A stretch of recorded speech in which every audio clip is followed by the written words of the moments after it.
बोलो गणपति जी महाराज की जय। सरस्वती मैया की जय। स्थान देवता की जय। श्री ग्राम देवता की जय। भूमिया माता की जय। आइए, हिंदू धर्म में कोई भी शुभ कर्म होता गणेश भगवान को मनाया जाता है।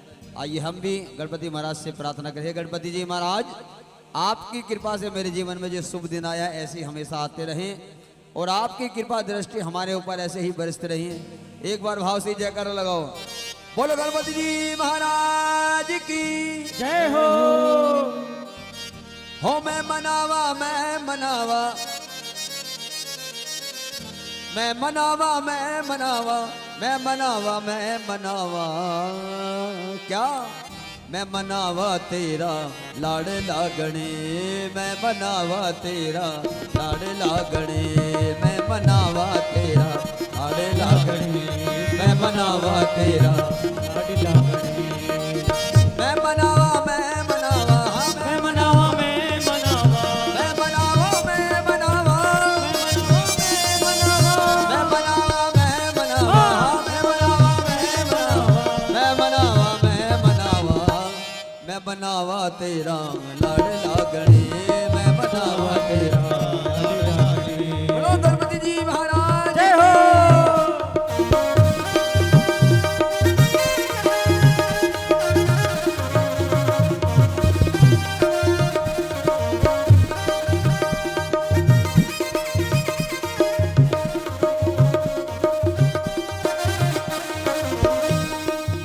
किस मैया ने तुम्हें जन्म दिया है। किस मैया ने तुम्हें जन्म दिया है।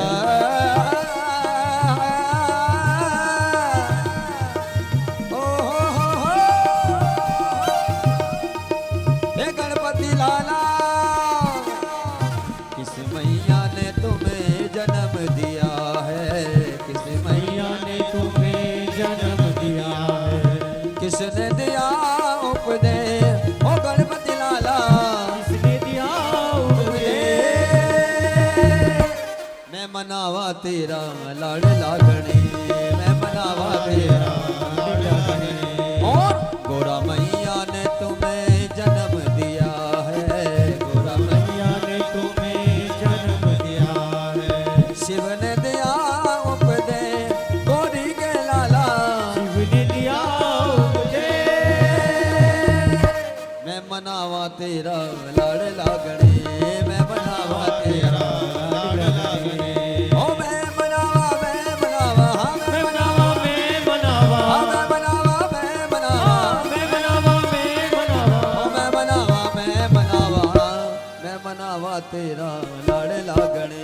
मैं मनावा तेरा लाड़ लागणे। मैं मनावा तेरा लाड़ लागणे। मैं मनावा तेरा। बोलो गणपति जी महाराज की जय हो। एक देवता और है बारनौ रघुवर विमल जसु जो दायक फल चार।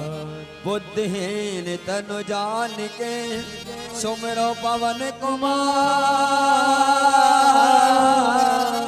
बाली बुद्धि विद्या देहु मोहि हरहु कलेश विकार। बोलो बालाजी सरकार की जय हो। जय हनुमान ज्ञान गुण सागर। जय कपीस देव लोक पूजा। राम दूत अतुलित बल धामा। अंजनी पुत्र पवन सुत नामा। हे महावीर विक्रम बजरंगी। कुमत निवार सुमत के संगी। बोलिए वरन विराज सुबेसा। कानन कुंडल कुंचित केसा। हाथ भज्य और ध्वजा विराजे। कांधे मूल जनेऊ साजे। शंकर सुमन केसरी नंदन। तेज प्रताप महाजगवंदन। विद्यावान गुणी अति चातुर। राम काज करबे को आतुर। चरित सुनवे को रसिया। राम लखन सीता मन बसिया। सूक्ष्म रूप धरि सिरहि दिखावा। विकट रूप रूप धरि लंक जरावा। भीम रूप धरि असुर सकारे। रामचंद्र के काज सवारे। लाए सजीवन लखन जी आए। श्री रघुवीर हर शूर लाए। रघुपति की नहीं बहुत बड़ाई। तुम मम प्रिय भरत ही संभाई। सहस्त्र बदन तुम रो यस गावे। श्रीपति कंठी लगावे। संतान ब्रह्म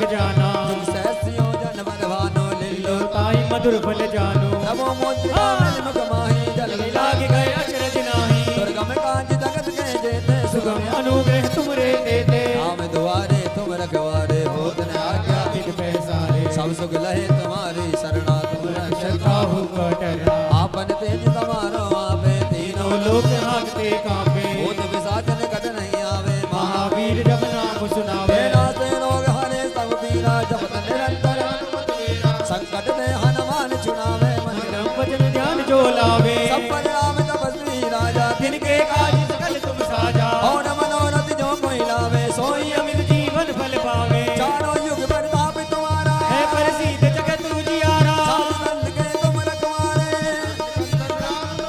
अष्टसिद्धि नवनिधि के दाता राम रसायन तुमरे बाता सदा रहो रघुपति के दासा तुमरे भजन राम जी को पावे जन्म जन्म के दुख बिसरावे अंत काल रघुवर पुर जाए जहाँ जन्म हरि भक्त कहाए और देवता चित्त न धराए हनुमत से से सर्व सुख करही संकट कटे मिटे सब पीरा जो सुने हनुमत बलवीरा जय जय जय हनुमान गोसाई कृपा करो करो गुरुदेव के नाहे जो सतवार पाठ कर कोई छूटे बंद महासुख होय जो यह पढ़ हनुमान चालीसा होय सीधी साखी गोरी सा सीधा सदा हरि चेरा की कीजे ना हृदय माडेरा पवन तन संकट हरण मंगल मूरति रो राम लखन सीता सहित मेरे हृदय बसऊं सुरभू।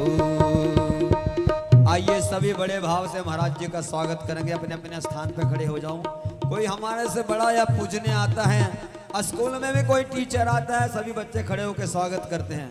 हमारे गुरु महाराज जी हैं, एक बार भाव से जाकर बोलो गुरु महाराज की जय हो हाँ 7 दिन की क्लास आपके इसी मंदिर में चलेगी। इसी तरह सभी को अधिक से अधिक आना है, कम से कम नहीं ज्यादा से ज्यादा आना है। एक एक को 10-10 को लेके आना है और दिखाना है हमारे मंदिर में कितनी भावपूर्ण कथा चल रही है। बोलो व्यास जी महाराज की हो।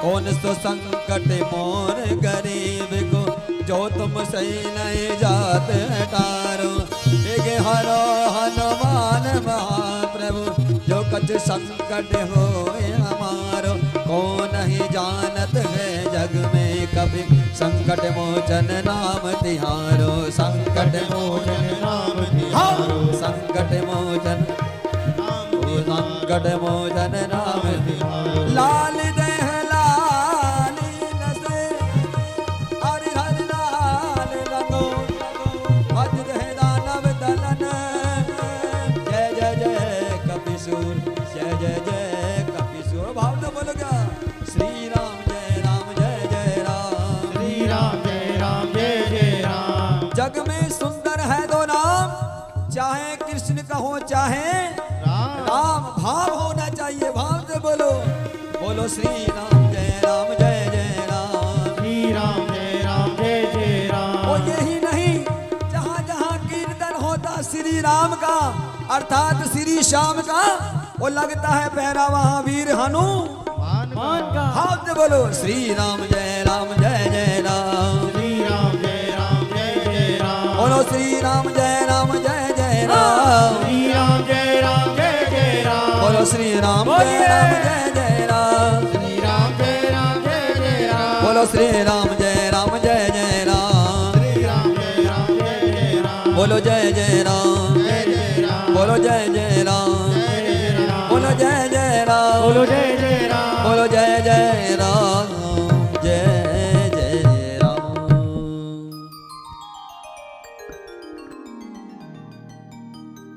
भाव से सभी आरती करेंगे।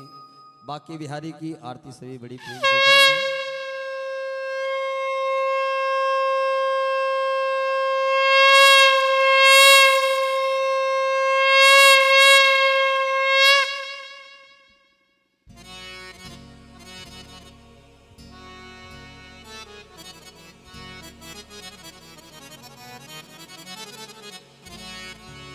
बोलो बाके बिहारी लाल की जय हो।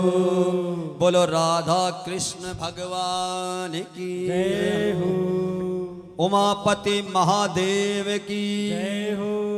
बोलो सनातन धर्म की जय हो बोलो राधा रानी सरकार की जय हो श्री बाके बिहारी तेरी आरती गाओ बाके बिहारी गाओ कुंज बिहारी तेरी आरती गाओ कुंज बिहारी तेरी आरती गान आरती गाओ प्यारे तेरा गुण गाओ आरती गाऊं प्यार तेरा गुण गाऊं ओ तेरा गुण गाओ प्यारे तेरा यश गाओ तेरा तेरा गुण गाऊं प्यार तेरा यश गाऊं हे राधा कृष्ण तेरी आरती बोलिए। गाओ राधा कृष्ण तेरी आरती गाऊं ओ मोर मुकुट तेरे शीश पे सोए मोर मुकुट तेरे शीश पे सोए प्यारे बनसी मेरो मन मोहे प्यारी प्यारी बंसी मेरो मन मोहे या बनसी पे मैं बलि बलि जाऊं श्री बाके बिहारी तेरी आरती गाऊं ओ चरणों से निकली है गंगा प्यारी चरणों से निकली है गंगा प्यारी जिसने सारी दुनिया तारे जिसने सारी दुनिया तारे उन चरणों के मैं दर्शन पाऊं श्री बाके आरती गाऊं ओ संग सोहे वृषभान दुलारे संग सोहे रसमान दुलारे रसिक जनन की प्राणन प्यारे रसिक जनन की प्राण प्यारी युगल छवि के मैं दर्शन पाऊं श्री बाके बिहारी तेरी आरती गाऊं श्री व्यास दास जी के नाथ आप हो स्वामी हरिदास जी के नाथ आप हो ओ सुख दुख जीवन प्यारे साथ आप हो सुख दुख जीवन प्यारे साथ आप हो सतगुरु चरणों पे मैं शीश झुकाऊं रे बाके बिहारी तेरी आरती गाऊं ओ आरती गाओ प्यारे तेरा गुण गाओ आरती गाऊं प्यार तेरा गुण गाऊं श्याम सुंदर तेरी हे राधा कृष्ण तेरी हे कुंज बिहारी तेरी आरती गाओ कर्पूर गौरम करुणावतार संसार सारम भुजगेन्द्रहारम सदा वसंतम हृदयाल में मम भवानी सहितं तमेव माता च पिता तमेव बन्धु सखा तमेव विद्या द्रविणं तमेव सर्वं मम देवदेव तमेव सर्वं मम देवदेव तमेव सर्वं मम देवदेव बोलो राधा कृष्ण भगवान की जय हो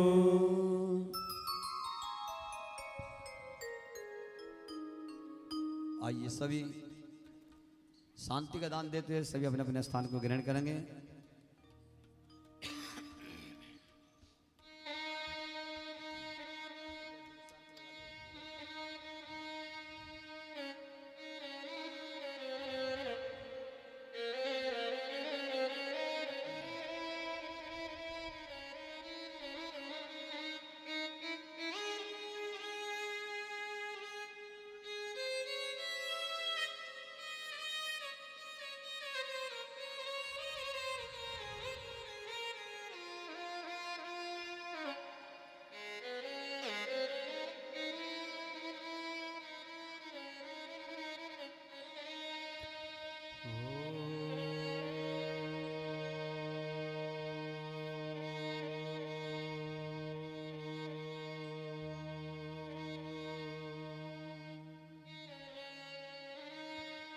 हरि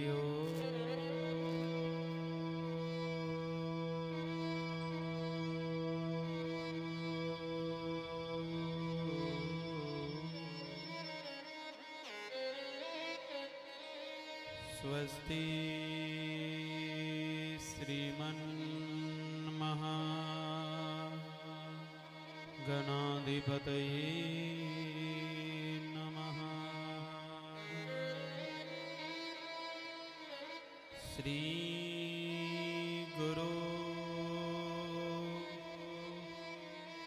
चरण कमलेभ्यो नमः।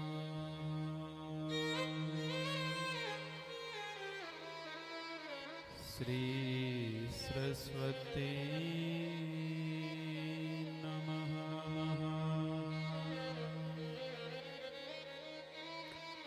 भक्ति भगवंत गुरु चतुर्नाम कोई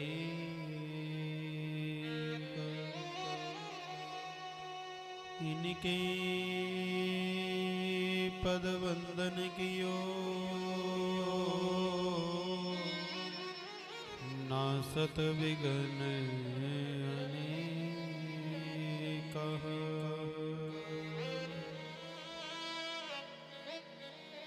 कृष्णाय वासुदेवाय हरिये परमात्मने प्रणतक्लेशनाशाय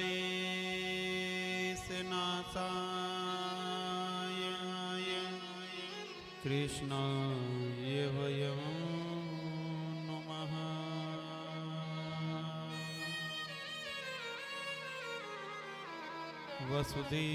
वसुदेवसुतं देवं कंसचाणूरमर्दनं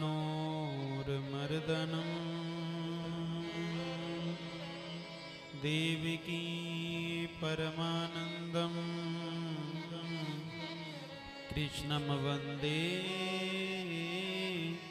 जगद्गुरु। कृष्णं वन्दे जगद्गुरु।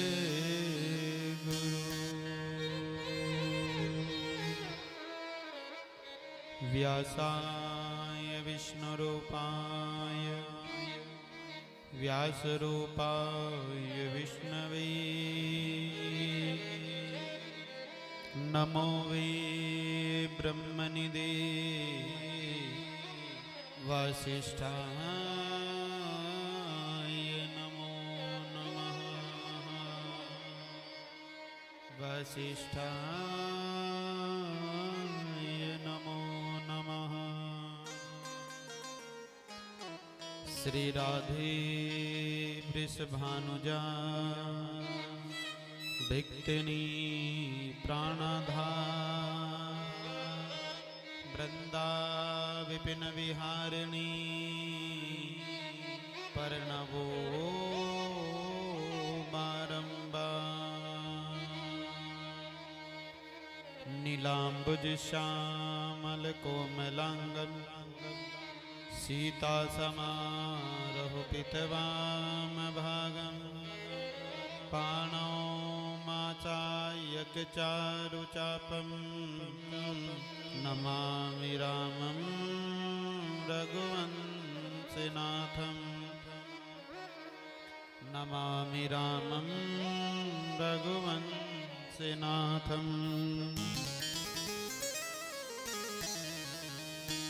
बोले बाल कृष्ण भगवान की, बोले राधे रमण सरकार की जय हो। बोले अपने मात पितन की जय हो।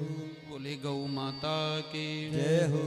तुलसी महारानी की जय हो। व्यास जी महाराज की जय हो। सुखदेव भगवान की जय हो। आज के आनंद की जय हो। राधे रानी की जय हो। संत समाज की जय हो। आज हम सभी मेरे श्री ठाकुर जी की कृपा से, श्री लाडली जी की कृपा से श्रीमद् भागवत कथा के प्रथम दिवस के आनंद में प्रवेश कर रहे हैं। सर्वप्रथम श्री ठाकुर जी के चरणों में कोटि कोटि नमन करते हैं। तदुपरांत माँ शाकंभरी देवी के चरणों में भाव रूपे पुष्पों को अर्पण करते हैं। विराजित विप्र समाज संगीत बंधुवर, विराजित मेरी माताएं बहनें भाई बंधु बड़े बुजुर्ग नन्हे मुन्ने बच्चे, और जहाँ तक भी ये आवाज़ जा रही है अपने गृह निवासित देव शक्तियाँ, पितृ शक्तियाँ, मातृ शक्तियाँ, सभी के हृदय में वास करने वाले मेरे रमण बिहारी कुंज बिहारी जी के चरणों में कोटि कोटि नमन करते हैं। और आज के सुंदर भाव में प्रभु नाम लेकर के आज की कथा का शुभारंभ करते हैं। बोले राधे रमण सरकार की जय। हरे कृष्णा हरे कृष्णा कृष्णा कृष्णा हरे हरे। जय हो।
राम राम हरे हरे कृष्ण कृष्ण हरे हरे राम राम हरे हरे राम राम हरे हरे राम राम हरे हरे हरे कृष्णा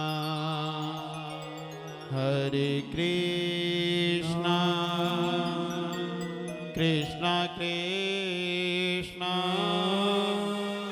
हरे हरे हरे कृष्णा हरे कृष्णा कृष्णा कृष्णा हरे हरे हरे राम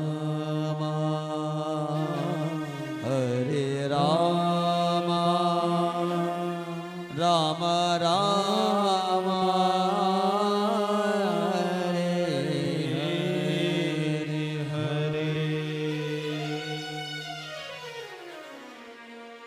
आज हम सभी श्री ठाकुर जी की कृपा से, श्री लाडली जी की कृपा से भगवान की अनंतमयी रसमयी श्रीमद् भागवत कथा में प्रवेश कर रहे हैं। श्री ठाकुर जी की कृपा, श्री लाडली जी की कृपा हम सब के ऊपर सदा बरसती रहे, बनी रहे। जिस भांति उन्होंने भगवान की ये दिव्य सत्संगमयी कथा को हमें प्रदान कराया है और हमारे जीवन को साक्षात्कार बनाने के लिए उन्होंने हम पर कृपा की है। कथा होती क्या है? कथा वो रस है, कथा वो ज्ञान है, कथा वो भक्ति है, कथा वो साधना है जिसको पूर्णतः तो हम अपने जीवन में धारण नहीं कर सकते, लेकिन उसको श्रवण कर करके हमारी आत्मा पवित्र हो जाती है। क्यों होती है पवित्र? क्योंकि उसमें हमारे पवित्र पूर्वजों का वृतांत बताया गया है, हमारे पूर्वजों की साक्षात्कार लीलाएं बताई गई है। कर्माण बंदे मनुष्य ते है, ये जीवन कर्मों में बंधा हुआ है। किसी का भजन करने का क्रम है, किसी का गृह कार्य करने का क्रम है, किसी का व्यापार करने का क्रम है, किसी का खेती बाड़ी करने का क्रम है और किसी का सत्संग करने और कराने का क्रम है। ये कथा हमें वही भाव बताती है, कर्माण बंदे मनुष्य देह। हर जीव हर मानव अपने कर्म में बंधा हुआ है और ये समय कलयुग ऐसा है, इसमें हमें तनिक भी समय भगवान के लिए नहीं मिलेगा। हम इतने व्यस्त रहेंगे कि भगवान का नाम भी हम चलते फिरते दौड़ते उठते बैठते जल्दबाजी में लेंगे। वो समय सतयुग वाला नहीं होगा, वो समय त्रेता युग वाला नहीं होगा, वो समय द्वापर युग वाला नहीं होगा, वो समय कलयुग वाला होगा। क्योंकि कलयुग ने साक्षात्कार कह रखा है कि मैं किसी व्यक्ति को शांत भाव से भगवान की आराधना करने ही नहीं दूंगा। प्रेम से बोल दो राधे। कर्म प्रधान विश्व रचि राखा, कर्म प्रधान विश्व रचि राखा, जो जस करई सो तस फल चाखा, जो जस करई सो तस फल चाखा। भाव कुभाव अनख आलस हूँ, भाव कुभाव अनख आलस हूँ, नाम जपत मंगल दिश दस हूँ, नाम जपत मंगल दिश दस हूँ। कलयुग केवल कलयुग केवल नाम आधारा सुमिर सुमिर नरे उतरहि पारा सुमिर सुमिर नरे उतरहि पारा। क्योंकि नाम की महिमा बड़ी भाव में ही बताई गई है। कर्म प्रधान बताया गया है, क्योंकि कर्म के बिना भी कोई जीवन यापन करना बड़ा कठिन है। लेकिन इन सब के संग भगवान की भक्ति भी बताई गई है। कलयुग केवल नाम आधारा और सुमिर सुमिर नर उत्तर ही पा रहा।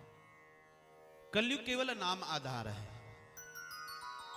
और जितना सुमिरन हम कर लेंगे उतना ही हमारे जीवन का कल्याण कर देगा। बैठने से भक्ति नहीं होगी। आज कलयुग में चलते फिरते उठते बैठते खाते पीते जो भी समय जिस समय आपको मिले जाए भगवान का भजन निरंतर जिह्वा पर रहना चाहिए। कभी गलती हो जाए, हे प्रभु गलती हो गई, भगवान क्षमा कर देते हैं। प्रेम से बोल दो राधे। हमारे पंडित जी भी आए हैं, राधे श्याम जी, बहुत बहुत धन्यवाद है। बहुत समय से मिलन है, मिलन तो एक बार ही हुआ है, लेकिन उसी समय से बहुत परिचित रहते हैं। प्रेम से बोल दो एक बार राधे। भगवान की कृपा, ठाकुर जी की कृपा, लाडली जी की कृपा बनी हुई है। और आज हमने यहाँ पर ये कथा अपने कर्म के द्वारा प्रारंभ की है। कथा में कलश यात्रा की है, कलश रखा है। आप भी हर जगह कलश रखते हैं, क्योंकि सनातन धर्म की सबसे बड़ी सुंदरता क्या है? जो भी हम 16 संस्कारों में 15 संस्कार करते हैं, उन संस्कारों में इस कलश की स्थापना की जाती है। उसके बाद ही हम उस यज्ञ को, उस आयोजन को आगे बढ़ाते हैं। क्यों रखा जाता है? एक सत्यनारायण की कथा से लेकर के कितना भी बड़ा यज्ञ आप कर लीजिए, कलश को विराजित करना पड़ता है। संत कहते हैं इस कलश के अंदर सभी देवता विराजित होते हैं।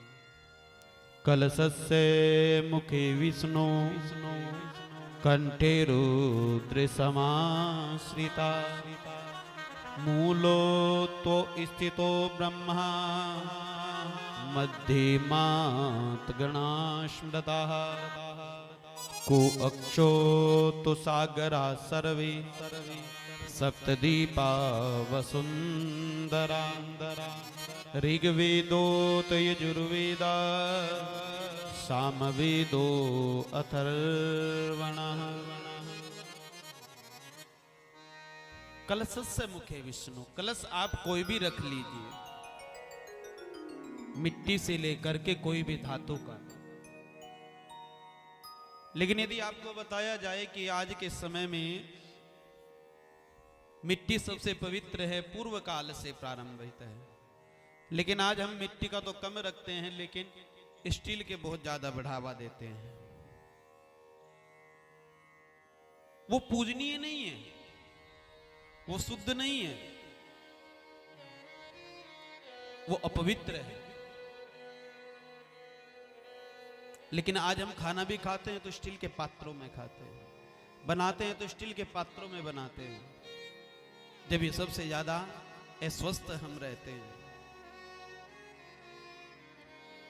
पहले शादी होती थी तो माँ बड़े अच्छे से पीतल के बर्तन देकर के विदाई करती थी कि भोजन बनाना तो इनमें बनाना। लेकिन आज की माँ विदाई होती है तो 51 बर्तनों का सेट अलग ही आता है, स्टील का, लोहा देकर के विदाई करते हैं।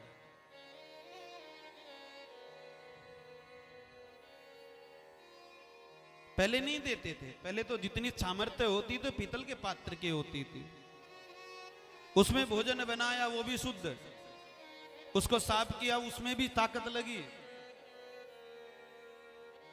शरीर स्वस्थ, उसको खाने वाला वो भी स्वस्थ। आज के डॉक्टर के पास जाओगे तो डॉक्टर सीधा कहेगा पीतल के पात्र में या तांबे के पात्र में जल भर करके रखो, वो पिया करो, शुद्ध रहता है, क्योंकि इसके अंदर कीटाणुओं का अंत हो जाता है। उसी प्रकार ये मिट्टी का पात्र है। हमने सनातन धर्म की सबसे बड़ी अच्छाई ये थी, एक अंग्रेजी में कहते हैं यूज एंड थ्रो। यूज किया, इस्तेमाल किया और फेंक दिया।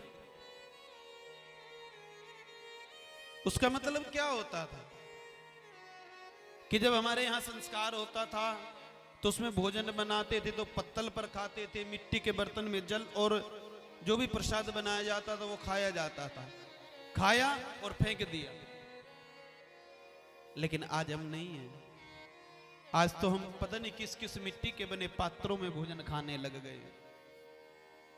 कहीं चीनी मिट्टी का आ गया, कहीं लोहा आ गया और कहीं पत्थर के पात्र आ गए। वो पत्थर पहले वाला नहीं, आज वाला पत्थर अलग है। और जब भी हमारे पेट में पत्थर रहना शुरू हो गया, प्रेम से बोल दो। यहां संत कहते हैं कलश लोहे का नहीं रखना चाहिए, स्टील का नहीं रखना चाहिए।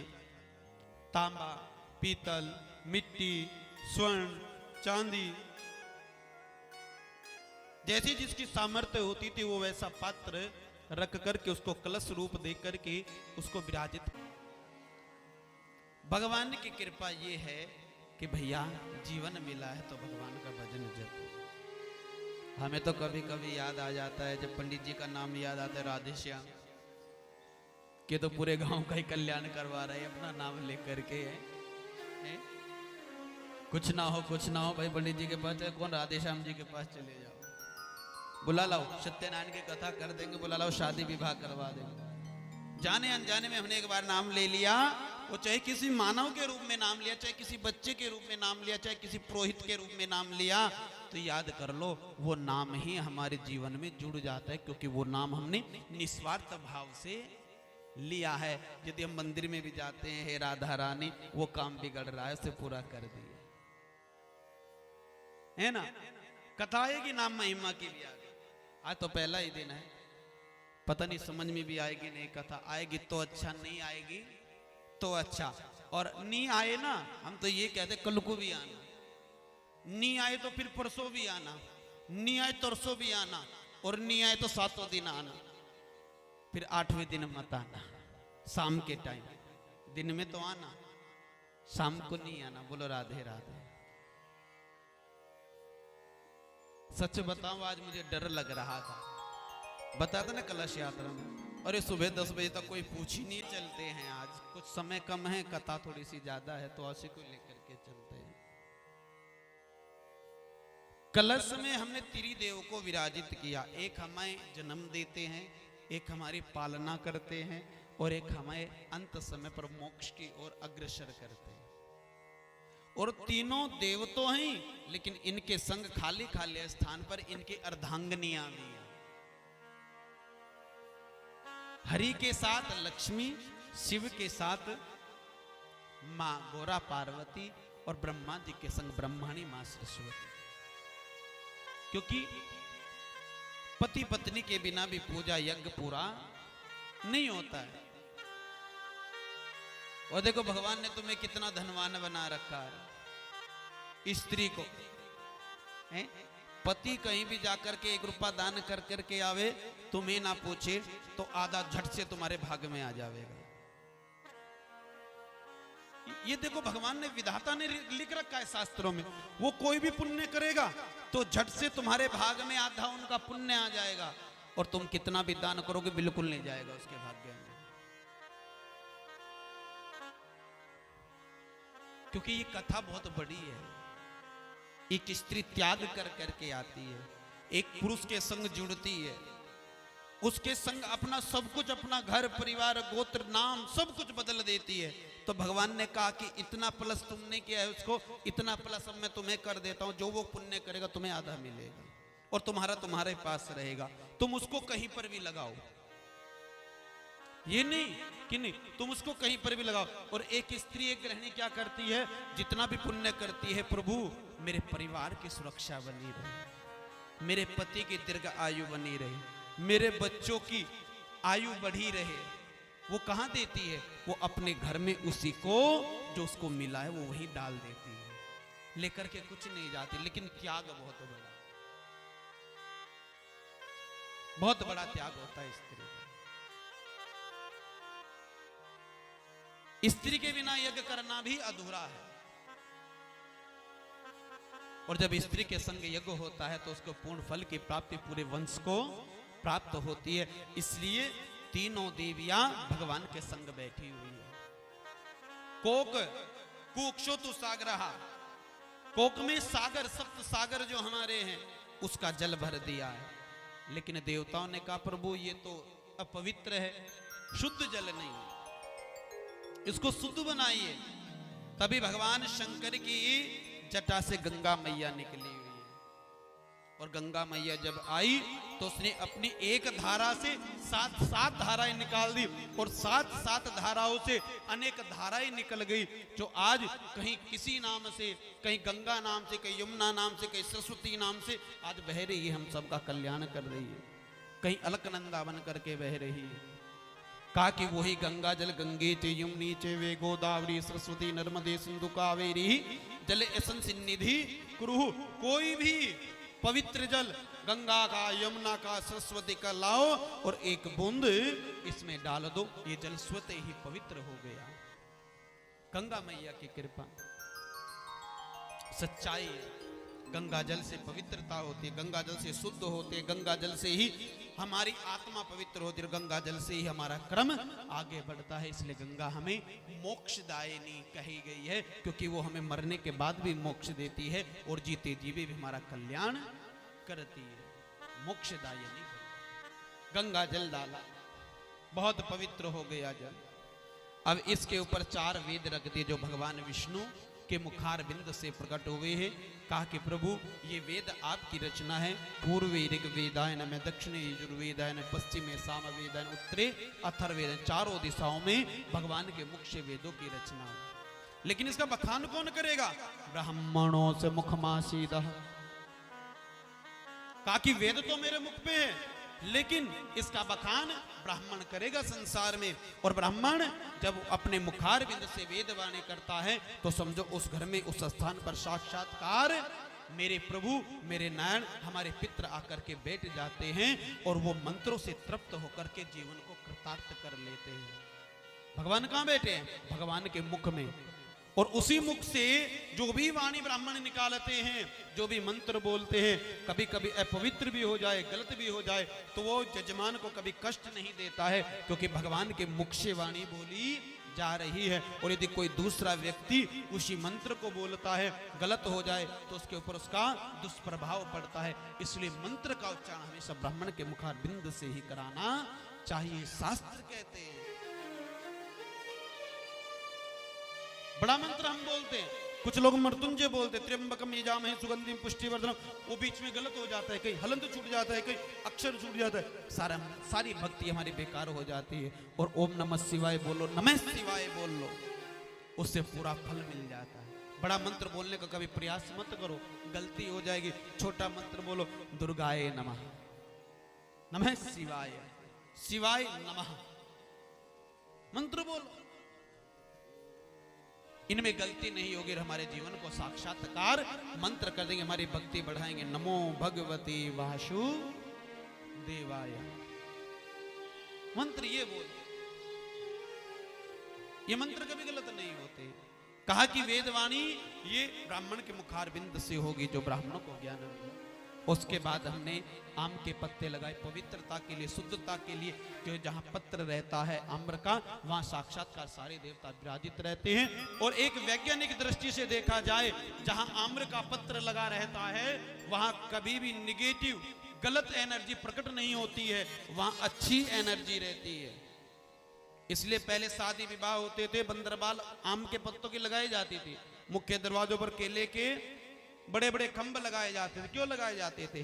कि वहां भक्ति का कार्य है, तो भक्ति में शुद्धता रहनी चाहिए। बोलो हर हर। आम छाव कर मानस हो जा, आम छाव कर मानस हो जा, तज हरि भजन काज नहीं दो जा, तज हरि भजन काज नहीं दो जा, बट विश्वास अचल निज धर्मा,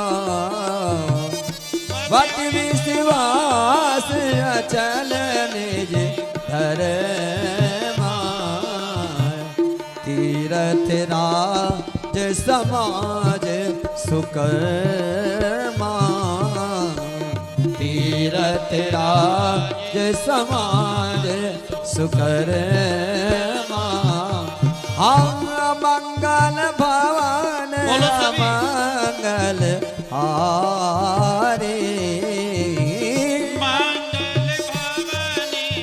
मंगल हारे, द्रवहु सो दशरथ अजरे बिहारी, द्रवहु सो दशरथ अजरे बिहारी।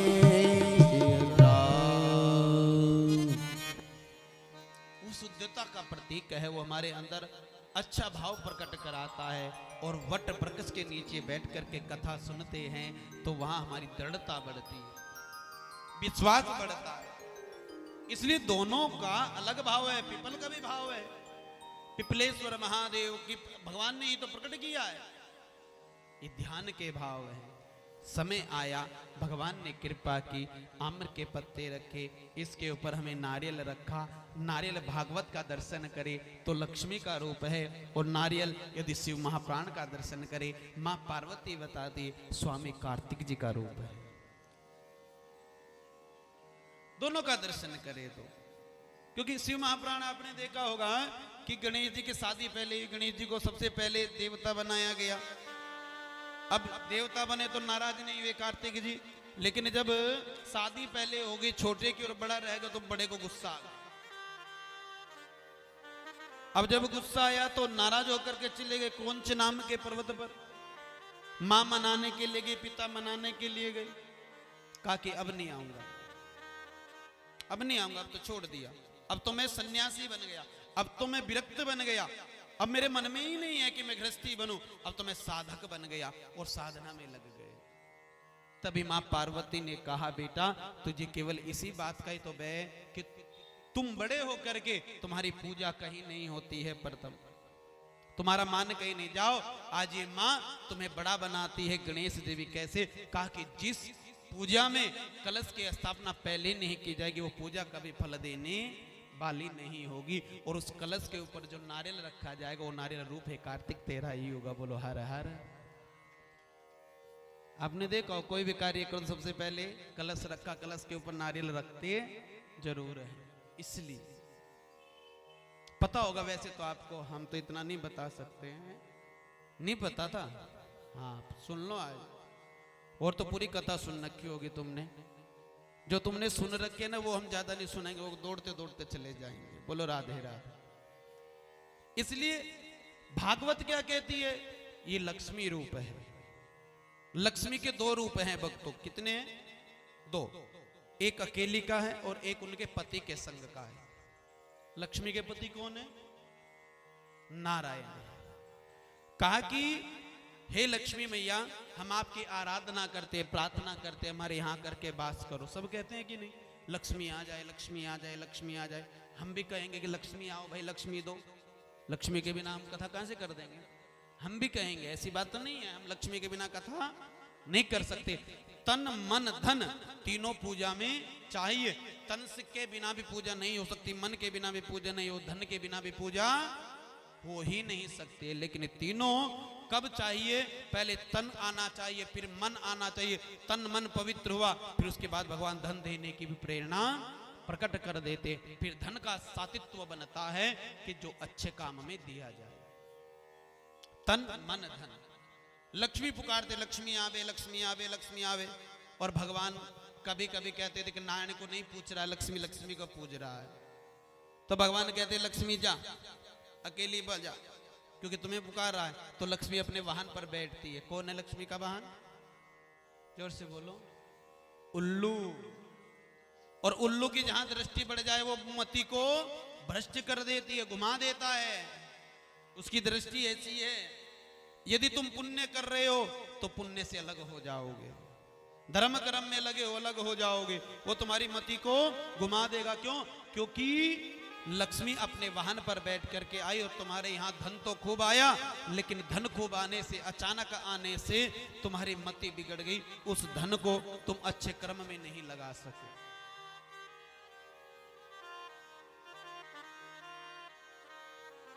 आज अचानक से हमें खूब धन मिल जावे तो क्या करेंगे? ये तो हमारा भाग्य था, हमें मिला है, तो क्या करेंगे? कोई कहे कि भाई मंदिर में कुछ दान कर दे। क्यों करूं? नहीं करूंगा। कहा कि गरीब की शादी है, उसमें कुछ थोड़ा दान कर दे, तेरा धन पवित्र हो जाएगा। नहीं करूंगा। कहां करेगा? गलत स्थान पर। कहां? अपने मित्रों के संग मद्यपान करेगा। किसी मित्र की शादी में गया तो खूब पैसा उड़ाने लग गया है। और आज तो एक क्रेट और चल गया है कि नाचने वाले जरूर बुलाते हैं कहीं पर भी, और वहां सबसे पहले पैसे की बर्बादी। तो लक्ष्मी ऐसे आई तो ऐसे ही चली गई। और लक्ष्मी यदि अच्छे से नारायण के संग आई, याद रखना, नारायण के संग आई तो बड़ी शीतल से तुम्हारे घर में बैठेगी। वो कैसे आएगी? तुम्हारे घर में पूरे दिन में यदि 1000 रुपये भी आए, 100 रुपये भी आए, तो वो आते ही तुम्हारे मन को शांति देगी, हृदय को शांति देगी। उसमें से तुम अपने घर के कार्य भी करोगे और कुछ समय के लिए उसमें से 10 रुपये बचा करके भी रख लोगे कि ये समय आने पर मैं अपने घर में एक छोटी पूजा, धर्म कर्म जरूर कराऊंगा, ये उसमें लगाऊंगा। बोलो राधे राधे। नारायण के संग आई। नारायण कहां? नारायण आगे। नारायण किस पर बैठे? गरुड़ पर। गरुड़ की जहां दृष्टि पड़ जाए वहां से कुरीति चली जाती है। लक्ष्मी पीछे पीछे, आगे नारायण बढ़े, पीछे लक्ष्मी। लक्ष्मी का कुभाव दूर हो गया, और कुभाव दूर होते ही वो सत दृष्टि से, सतभाव से तुम्हारे घर में प्रवेश करेगी। तो अब कौन सी लक्ष्मी चाहोगी? अचानक मुआवजे वाली और अच्छी मेहनत से कमाई वाले? हाँ बोलो हर हर, जोर से बोल दो। बहुत मिला हुआ है यहाँ भी। हाँ बोलो राधे राधे। लेकिन कोई बात नहीं, सौभाग्य की बात है। लेकिन उसमें से यदि धर्म कर्म में तुम अपना सहयोग करते रहो तो वो धन भी पवित्र हो जाता है। उस पर पड़ने वाली कुदृष्टि अपने आप ही बदल जाते, याद रखना। अब जैसे ही हम कहते हैं लक्ष्मी मैया हमारे घर में आओ, कहां कैसे? कहा कि नारायण के संग आओ। जैसे इस नारियल के अंदर जल प्रकट होता है और वो जल जब हम अपने कंठ से अपने उदर में भेजते हैं तो हमें शीतलता प्रदान करता चला जाता है। उसी प्रकार हे लक्ष्मी हमारे घर में नारायण के संग आओ, घर में बैठो शांत रूप से और घर में पवित्रता ही पवित्रता प्रदान करो। बोलो लक्ष्मी नारायण भगवान के। ये लक्ष्मी का भाव है। हाँ हाँ। फिर उसके बाद फूल माला भी लगा देते हैं, चुनरी भी लगा दे। अखंड सौभाग्य के लिए चुनरी उड़ाई जाती, अखंड सौभाग्य के लिए। फूल प्रसन्नता के लिए चढ़ाया जाता। प्रभु जैसे ये फूल सूर्य का दर्शन कर करके मुस्कुराता रहता है, मेरे गृहस्थ जीवन में कष्ट भी आएगा, मेरे गृहस्थ जीवन में सुख भी आएगा। प्रभु सुख में ज्यादा फूलू नहीं और दुख में ज्यादा तड़पू नहीं, दोनों में सम रहूं, ऐसी कृपा करना। इस फूल से हमें ये ज्ञान मिलता है। इसलिए तो एक एक चीज इस कलश के हमें एक एक भाव समझाते, क्यों रखा जाता है कलश, और फिर अपने पितरों का आह्वान करके इसको हम आज अपनी कथा में अपने घर में विराजित कर देते। बोलो राधे। ए मैया टूट जाएगी, वहां से रख दी, उधर रख लो इसको, कुर्सी को। हम तो पहले कहते थोड़ा थोड़ा नीचे बैठ जाओ। हाँ सही बात है। इसलिए भगवान की भक्ति करो और इस संतन के संग लागी रे, तेरी अच्छी बनेगी। जय हो।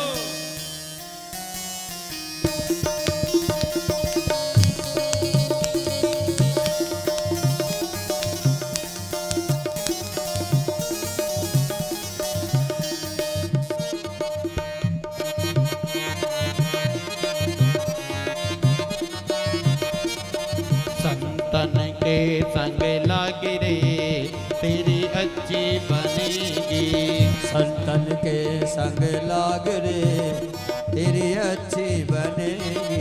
संतन के संग लागी रे तेरी अच्छी बनेगी। संतन के संग लाग रे तेरी अच्छी बनेगी। अच्छी बनेगी तेरी बिगड़ी बनेगी। अच्छी बनेगी तेरी बिगड़ी बनेगी। अच्छी बनेगी तेरी बिगड़ी बनेगी। अच्छी बनेगी तेरी बिगड़ी बनेगी। जाग सके तो जाग रे तेरी अच्छी बनेगी। जाग सके तो जाग रे तेरी अच्छी बनेगी। बोले नारायण भगवान की।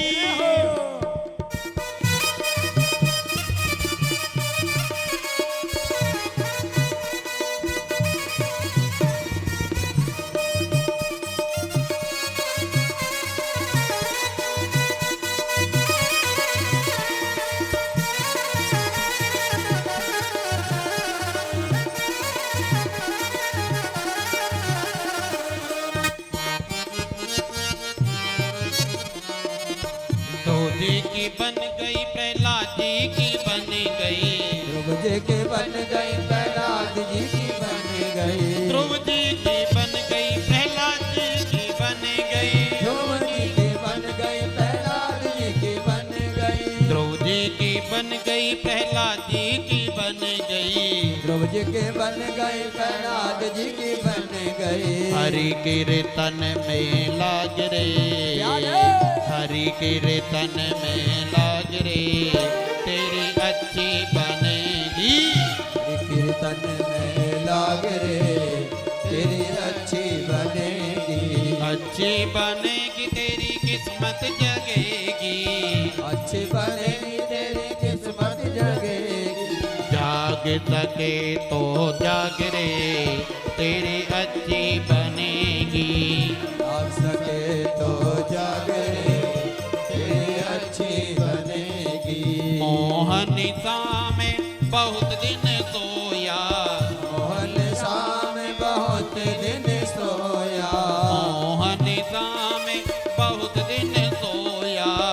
मोहन सा में बहुत दिन सोया। बहुत दिन सोया। बहुत दिन सोया। बहुत दिन सोया। बहुत दिन सोया। मोह ममता में बहुत दिन सोया। मोह ममता में बहुत दिन सोया। जाग सके तो जाग रे जाग सके तो जाग रे तेरी अच्छी बनेगी। जाग सके तो जाग रे तेरी अच्छी बनेगी। संतन के संग लाग रे तेरी अच्छी बनेगी। संतन के संग लाग रे तेरी अच्छी बनेगी। जय हो।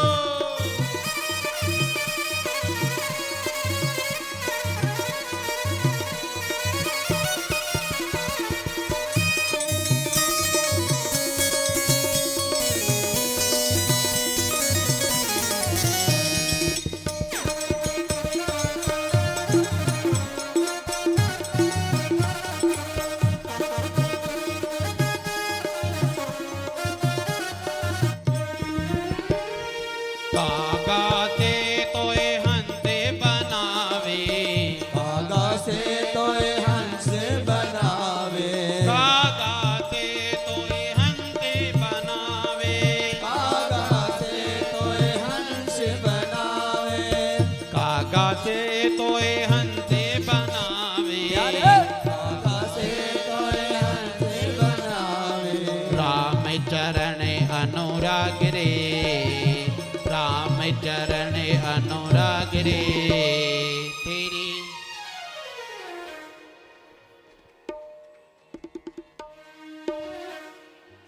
क्या बात है। संतन के संग लाग रे तेरी अच्छी बनेगी। संतन के संग लाग रे तेरी अच्छी बनेगी। संतन के संग लाग रे तेरी अच्छी बनेगी। संतन के संग लाग रे तेरी अच्छी अच्छी बने, तेरी बिगड़ी बनेगी। संतन कहा जहाँ अच्छा संग मिले, जहाँ अच्छी बात मिले, वहां जाकर के वो ले लेनी चाहिए। वो चाहे कोई भी हो, संती नहीं, वो चाहे सासू माँ हो, चाहे अपनी माँ हो, चाहे पिताजी हो, कोई भी हो, यदि वो अच्छा ज्ञान दे रहे हैं तो जाकर के झट से ले लो, उसको लपेट लो, वही संत वाणी है। और जहां पूरा ज्ञान मिले वहां से किनारा कर लो, बिल्कुल मत जाओ। वो ना तो तुम्हारा भला करेगी ना अपना भला करेगा। इसलिए भैया अच्छे के संग बैठो और बुरे से दरकिनार कर लो, प्रेम से बोल दो। जो से बोला करो ना, हाँ झगड़ा हो जावे तो बहुत तेज बोलती होंगी। हाँ, तो इसलिए भगवान ने ये कलश की स्थापना कराई। हमने भी प्रातः कलश रखे और इसके ऊपर अपने पितरों का आह्वान किया। देवताभ्य पितृभ्य महायोगिभ्य एव चः नमः सबधाये सभाहाये नित्यमेव नमो नमः। हे पितृदेवता, आप आकर के बैठिए, जैसी भी होगी हमसे आपके निमित्त इन 7 दिन में खूब पूजा सेवा आपकी हम करेंगे। इस भाव से कलश रखा जाता है। इसलिए कलश स्थापना इस सनातन धर्म में होती है 15 संस्कारों में। 16 संस्कार में 16वां जो संस्कार हमारा होता है उसमें इसको खंडित कर दिया जाता है। जब चलते हैं तो इसको तोड़ दिया जाता है, क्योंकि वो हमारा होता है अंत्येष्टि कर्म। 16वां संस्कार हमारा क्या होता है? अंत्येष्टि कर्म, अंत का कर्म। इसलिए 15 में इसकी स्थापना की और 16वें में इसको जाते हुए खंडित कर दिया। हे मानव, इस माटी के घड़े की तरह हम सब हैं। एक दिन इसको सजाते हैं और फिर जब जाते हैं तो इसको तोड़ करके चले जाते हैं। कुछ जगह तो ऐसा रिवाज है, जब वो मटका तोड़ते हैं ना तो उसके ऊपर पैर रख करके जाते हैं, बोलो हर हर। लेकिन कुछ का रिवाज है कि जब उसको खंडित करते हैं, भगवान से प्रार्थना करते हैं, प्रभु पुनः जीवन देना और धर्म करने के लिए मुझे फिर बल देना। ये धर्म कर्म मैं सदा करता रहूं। प्रेम से बोल दो। ये कथा का भाव है, कलश का भाव है। आज कलश का भाव श्रवण कराया। इसके बाद श्रीमद् भागवत कथा में प्रवेश करते प्रथम श्लोक के द्वारा सच्चिदानंद रूपाय विश्वोदपत्यादि तापत्र विनाशाय कृष्णाय वयं नमः। सच्चिदानंद रूपाय, जिनका स्वरूप ही सच्चा है, जिनके स्वरूप के दर्शन करने से हमें आनंद की अनुभूति होती है। हमारे अंदर बैठे दैहिक दैविक भौतिक तापों का विनाश हो जाता है। ऐसे सच्चिदानंद स्वरूप को हम कोटि कोटि प्रणाम करते हैं। और एक को नहीं, दोनों को प्रणाम करते हैं। राधा कृष्ण को प्रणाम करते हैं, शिव गोरा को प्रणाम करते हैं, और श्री लक्ष्मी और नारायण को हम प्रणाम करते हैं। क्योंकि जब कहीं कुछ अच्छा कर्म करते हैं तो सबसे पहले हमें अज्ञानी बन जाना चाहिए, झुक जाना चाहिए। और आज वेद व्यास जी महाराज सबसे पहले झुके। वेद व्यास जी महाराज पाराशर जी के पुत्र हैं। सत्यवती की कृपावस्था से, कुंवारी अवस्था से इनका अवतरण हुआ है। और अवतरण होने के बाद पाराशर जी ने इनको गोद लिया और इनकी पालना की और सत्यवती को पुनः उनका यौवन प्रदान करा दिया कि कभी तुम्हें ये नहीं लगेगा कि मेरे संग मैंने अपने गर्भ से एक बालक को कभी जन्म दिया। और सत्यवती भी प्रसन्न और संसार के कल्याण के लिए श्री वेद व्यास जी महाराज की उत्पत्ति हो गई। वेद व्यास क्यों कहा गया? बाल्य अवस्था में इन्होंने चारों वेदों को लिख दिया, पुराणों की रचना कर दी, ग्रंथों की रचना कर दी, श्रुतियों को लिख दिया संसार के लिए कि संसार एक भी पढ़ लेगा तो जीवन का कल्याण हो जाएगा। लेकिन ऐसे वेद व्यास जी महाराज का आज मन अशांत है, जिन्होंने साक्षात्कार भगवान के रूप की कथाओं का, भगवान की लीलाओं का वर्णन कर दिया, लेकिन आज उनका मन अशांत है। नारद जी चले आ रहे हैं। अरे नारायण नारायण श्रीमद् श्रीमन नारायण नारायण नारायण भजो। नारायण नारायण श्रीमन नारायण नारायण नारायण। हरि नारायण नारायण श्रीमन नारायण नारायण नारायण नारायण। नारद जी महाराज ने देखा, रे वेद व्यास जी महाराज चिंता में, जो चिंतन करने वाले आज चिंता में, चलना चाहिए, पूछना चाहिए। नारद जी ने देखा और जैसे ही पहुंचे तो व्यास जी महाराज ने संत का मान रखा। क्या बात है व्यास जी महाराज, आप इतने चिंतित क्यों हैं? कहा कि भैया क्या बतावें, हमें खुद ही नहीं पता चल रहा हम इतने चिंतित क्यों हैं, कारण क्या है, आप बताइए ना क्यों हम चिंतित हैं। देखो ज्ञानी व्यक्ति को पता नहीं किस कारण चिंता है। नारद जी की सहायता ली, नारद जी ब्रह्मा जी के पास गए, कहा कि बताइए क्यों चिंतित हैं। ब्रह्मा जी ने कहा, उन्होंने भगवान के राशि स्वरूपों का वर्णन किया, तामसी रूपों का वर्णन किया, लेकिन भगवान की बाल लीला का वर्णन नहीं किया। और जब तक बाल लीला का वर्णन नहीं करेंगे, जब तक उनके मन को शांति नहीं मिलेगी। तभी आए और बाल लीला का भाव रखा, याद आ गया, हाँ हाँ एक लीला छुटी हुई है, बाल लीला, क्या करोगे? कहा कि लिख तो दूंगा लेकिन कुछ गलती भी हो सकती है। क्यों? कहा कि वो बाल लीला ऐसी है, जब उसको गाऊंगा तो मैं इसमें चला जाऊंगा, बाहर नहीं आऊंगा। कोई दूसरा पात्र चाहिए जो उसको लिख दे।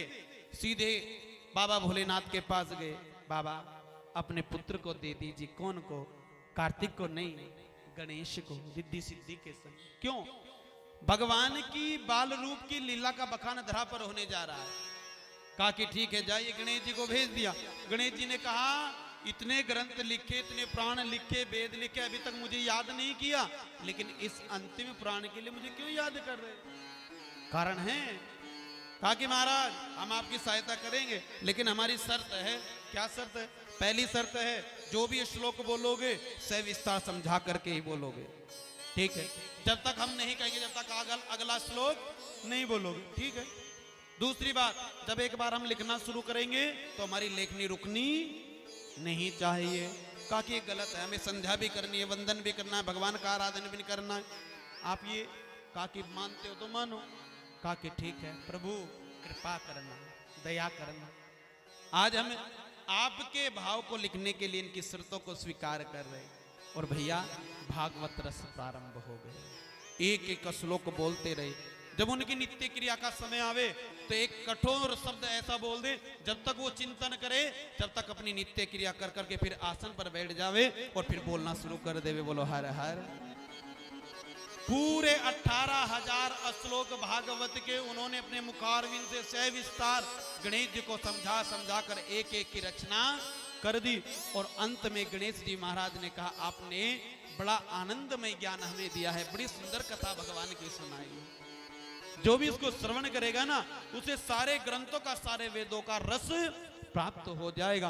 और आज से इसको श्रीमद् भागवत कथा के नाम से गाया जाएगा। बोले श्रीमद् भागवत महापुराण की जय हो।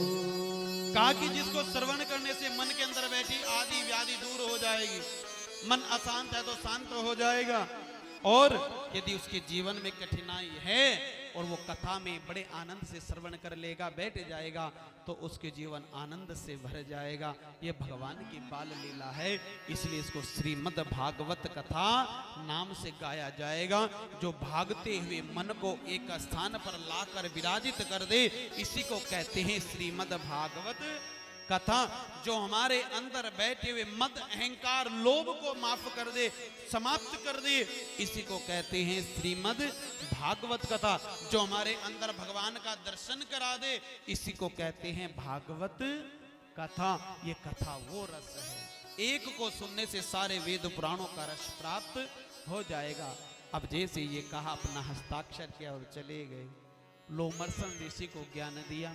लोमस ऋषि जी के पुत्र हुए उत्सर्वा, जिन्होंने उस कथा का बखान नहीं कर पाए लेकिन अपनी देह का त्याग किया। वहीं पर इसका कारण बने श्री दाऊ जी महाराज। दाऊ जी ने क्रोध में आकर के लोमस ऋषि जी को कुशाभ घास से समाप्त कर दिया था, भस्म कर दिया था।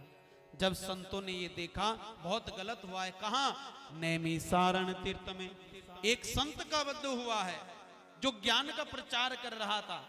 कहा कि इससे बड़ा पाप नहीं, हम दाऊ जी को श्राप दे देंगे। लेकिन दाऊ जी बड़े ज्ञानी थे, संत हृदय नवनीत समाना, उनकी शरण चले गए। संतों ने कहा यदि इस ब्रह्म हत्या से मुक्ति पानी है तो तुम्हें ये कथा सुननी पड़ेगी। लेकिन किससे सुने? कहा कि इनका पुत्र उत्सर्वा है, ये समस्त ज्ञान उनके अंदर भर दो। उत्सर्वा को बुलाया, पूरा ज्ञान भर दिया और जैसे उत्सर्वा के नेत्र खुले, सब कुछ भूल गए पीछे क्या थे। संतों ने इन्हीं का नाम रख दिया सूत जी महाराज। बोले सूत जी महाराज की। सूत जी महाराज के मुखारविंद से पूरी भागवत सुनी, मन पवित्र हो गया लेकिन तन पवित्र नहीं हुआ। तन पर तो कलंक लगा हुआ है, शरीर पर तो कलंक लगा हुआ है।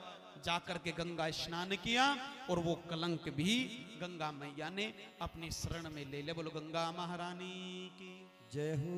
समय आया, धीरे धीरे कथा का प्रचार होता रहा। सोनक आदि ऋषियों ने कहा गुरुदेव ये कथा तो आप सुना ही रहे हैं, थोड़ा सा हमें इस कथा को विस्तार से सुनाइए।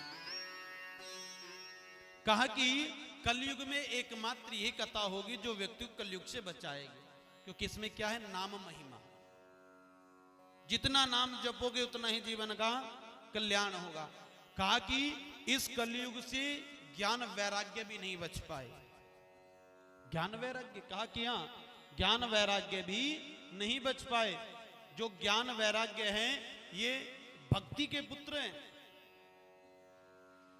और भक्ति एक दिन अपने दोनों पुत्रों को लेकर के वृंदावन जा रही थी। और जैसे वृंदावन लेकर के जा रही थी तो वहां पर जाते जाते कलयुग का आगमन हुआ। और जैसे कलयुग का आगमन हुआ तो कलयुग के आगमन से भक्ति तो आगे बढ़ गई लेकिन ज्ञान और वैराग्य को बूढ़ा बना दिया। और जमुना जी के किनारे पर लेट गए। भक्ति आई, अपने बेटों की, अपने पुत्रों की दशा देख करके रोने लग गई। क्योंकि एक माँ वो होती है, वो अपने आप को कष्ट दे सकती है लेकिन अपने बच्चों को कष्ट में नहीं देख सकती है। वो भगवान से हरदम प्रार्थना यही कहती है, प्रभु मुझे दुख मिल जाए लेकिन मेरी संतान को दुख ना मिले। आज वही भक्ति रो रो करके बुरा हाल कर लिया। सारी नदियां आ गई, समझा रही है समय है चला जाएगा, नहीं मानी। लेकिन नारद जी महाराज जैसे चले जा रहे थे उन्होंने देखा एक अबला रो रही है। बहुत सारी स्त्रियां समझा रही हैं। जाकर के उनके पास खड़े हुए तो देवी ने देखा नारद जी को और संत को देखते मन शांत हो गया। लेकिन कोई वार्ता नहीं हुई, रुदन रुक गया। तो यहीं से नारद जी चल दिए। तभी आवाज लगाई, भो भो साधु क्षण मणातिष्ठा मचिंतामपि नाशया दर्शनम तव लोकस्य सर्वथा करम परम परम। हे साधु महात्मा, आप क्षण मात्र के लिए आए और मेरे दुख को आपने बिल्कुल समाप्त कर दिया। लेकिन आप बिना कुछ ज्ञान दिए चले दिए। आप रुकिए। रुके नारद जी। देवी आप कौन है? मेरा नाम भक्ति है। ये कौन है? ये मेरे पुत्र ज्ञान वैराग्य है। क्या हुआ इनको? महाराज कलयुग का आगमन हो गया है और कलयुग ने सबसे पहले ज्ञान वैराग्य को निर्बल बनाया। जब व्यक्ति को ज्ञान नहीं होगा, जब व्यक्ति के अंदर वैराग्य नहीं होगा तो कभी भक्ति नहीं कर पाएगा। जब आपको पता ही नहीं है कि ये मंदिर है और इस मंदिर में शंकर जी की मूर्ति है तो आप कैसे जा पाएंगे मंदिर में? आपको पता है तो आप आ रहे हैं ना कि मंदिर है, शंकर जी की मूर्ति है, शंकर जी पर जल चढ़ाना चाहिए, शंकर जी की पूजा करनी चाहिए। ये भागवत है, भागवत में भगवान की लीलाएं हैं, इसको सुनने से जीवन कर्तार्थ होता है। जब भी तो व्यक्ति भक्ति करेगा। और जब तक कोई बोध नहीं होगा तो कौन भक्ति कर लेगा? उन्होंने मुझे नहीं, सबसे पहले मेरे बेटों को व्रत बनाया, ज्ञान वैराग्य को व्रत वर्द बनाया। ज्ञान नहीं होगा तो वैराग्य नहीं आएगा, और वैराग्य नहीं होगा तो भक्ति नहीं होगी। भैया तुम्हें पता चला कि कथा हो रही है ठाकुर द्वारा मंदिर में, तो तुम्हें ज्ञान हुआ। तुमने सोचा कि कथा में चलना चाहिए, तो घर से चले तो तुम्हारे अंदर वैराग्य आया। और उसके बाद याद करो, जब तुम यहां बैठ गए वैराग्य के संग, तो तुम्हें कथा श्रवण होने लग गई, तो तुम्हारे अंदर भक्ति प्रकट होने लगी। ये सच की कथा है, क्योंकि ऐसा ही हमारे धर्म में होता है। बोलो जय श्री राम। ज्ञान, वैराग्य और भक्ति, ये तीनों जब तक आपको नहीं प्राप्त होगी, जब तक तुम भक्ति नहीं कर पाओगे। ज्ञान, वैराग्य, भक्ति का भाव रखा तो उन्होंने बहुत यज्ञ कराए, कोई फायदा नहीं हुई। तभी कहा कि देवी, कहा कि मैं समझ गया, कहा कि क्या, यदि कलयुग से बचना है तो आपको एक कर्म करना पड़ेगा। क्या? कलीर दोषे निधन राजन अस्ति एको महान गुणान कीर्तना देवस्य कृष्णस्य मुक्त संगम परम ब्रजेत। कली के दोष से यदि मुक्त होना है तो कृष्ण नाम का जाप करना पड़ेगा, कीर्तन करना पड़ेगा, भगवान के नाम का सुमिरन करना पड़ेगा। लेकिन भक्ति ने मना कर दिया। जिस माँ के सामने उसके बेटे ऐसे हो तो कभी अच्छे मन से भजन नहीं कर पाएगी। आप कुछ कराइए, बहुत प्रयास किया, कुछ नहीं फल मिला। कथा आज अपने पिताश्री से ज्ञान लिया, अपने 4 भाई सनत, सनंदन, सनकादिक और सनत कुमार को बुलाया, कहा कि आप हमें कथा श्रवण कराइए। ज्ञान वैराग्य के लिए कथा सुननी है, देवताओं के लिए कथा सुननी है। और कहा कि ठीक है, हम सुनाएंगे। सीधे हरिद्वार हर की पौड़ी पर पहुंच गए, 4 आसन लगाए। एक आसन अपना लगाया, सामने बैठ गए और कथा भैया संकल्प कर करके नारद जी महाराज सुनने लगे। जब ये पता चला देवताओं की कथा हो रही है, नारद जी सुन रहे हैं, चलिए सब देवता आए। पता चला ऋषियों को, अरे वो नारद जो 2 घड़ी से ज्यादा एक स्थान पर रुक नहीं सकते हैं, वो 7 दिन कैसे बैठेंगे?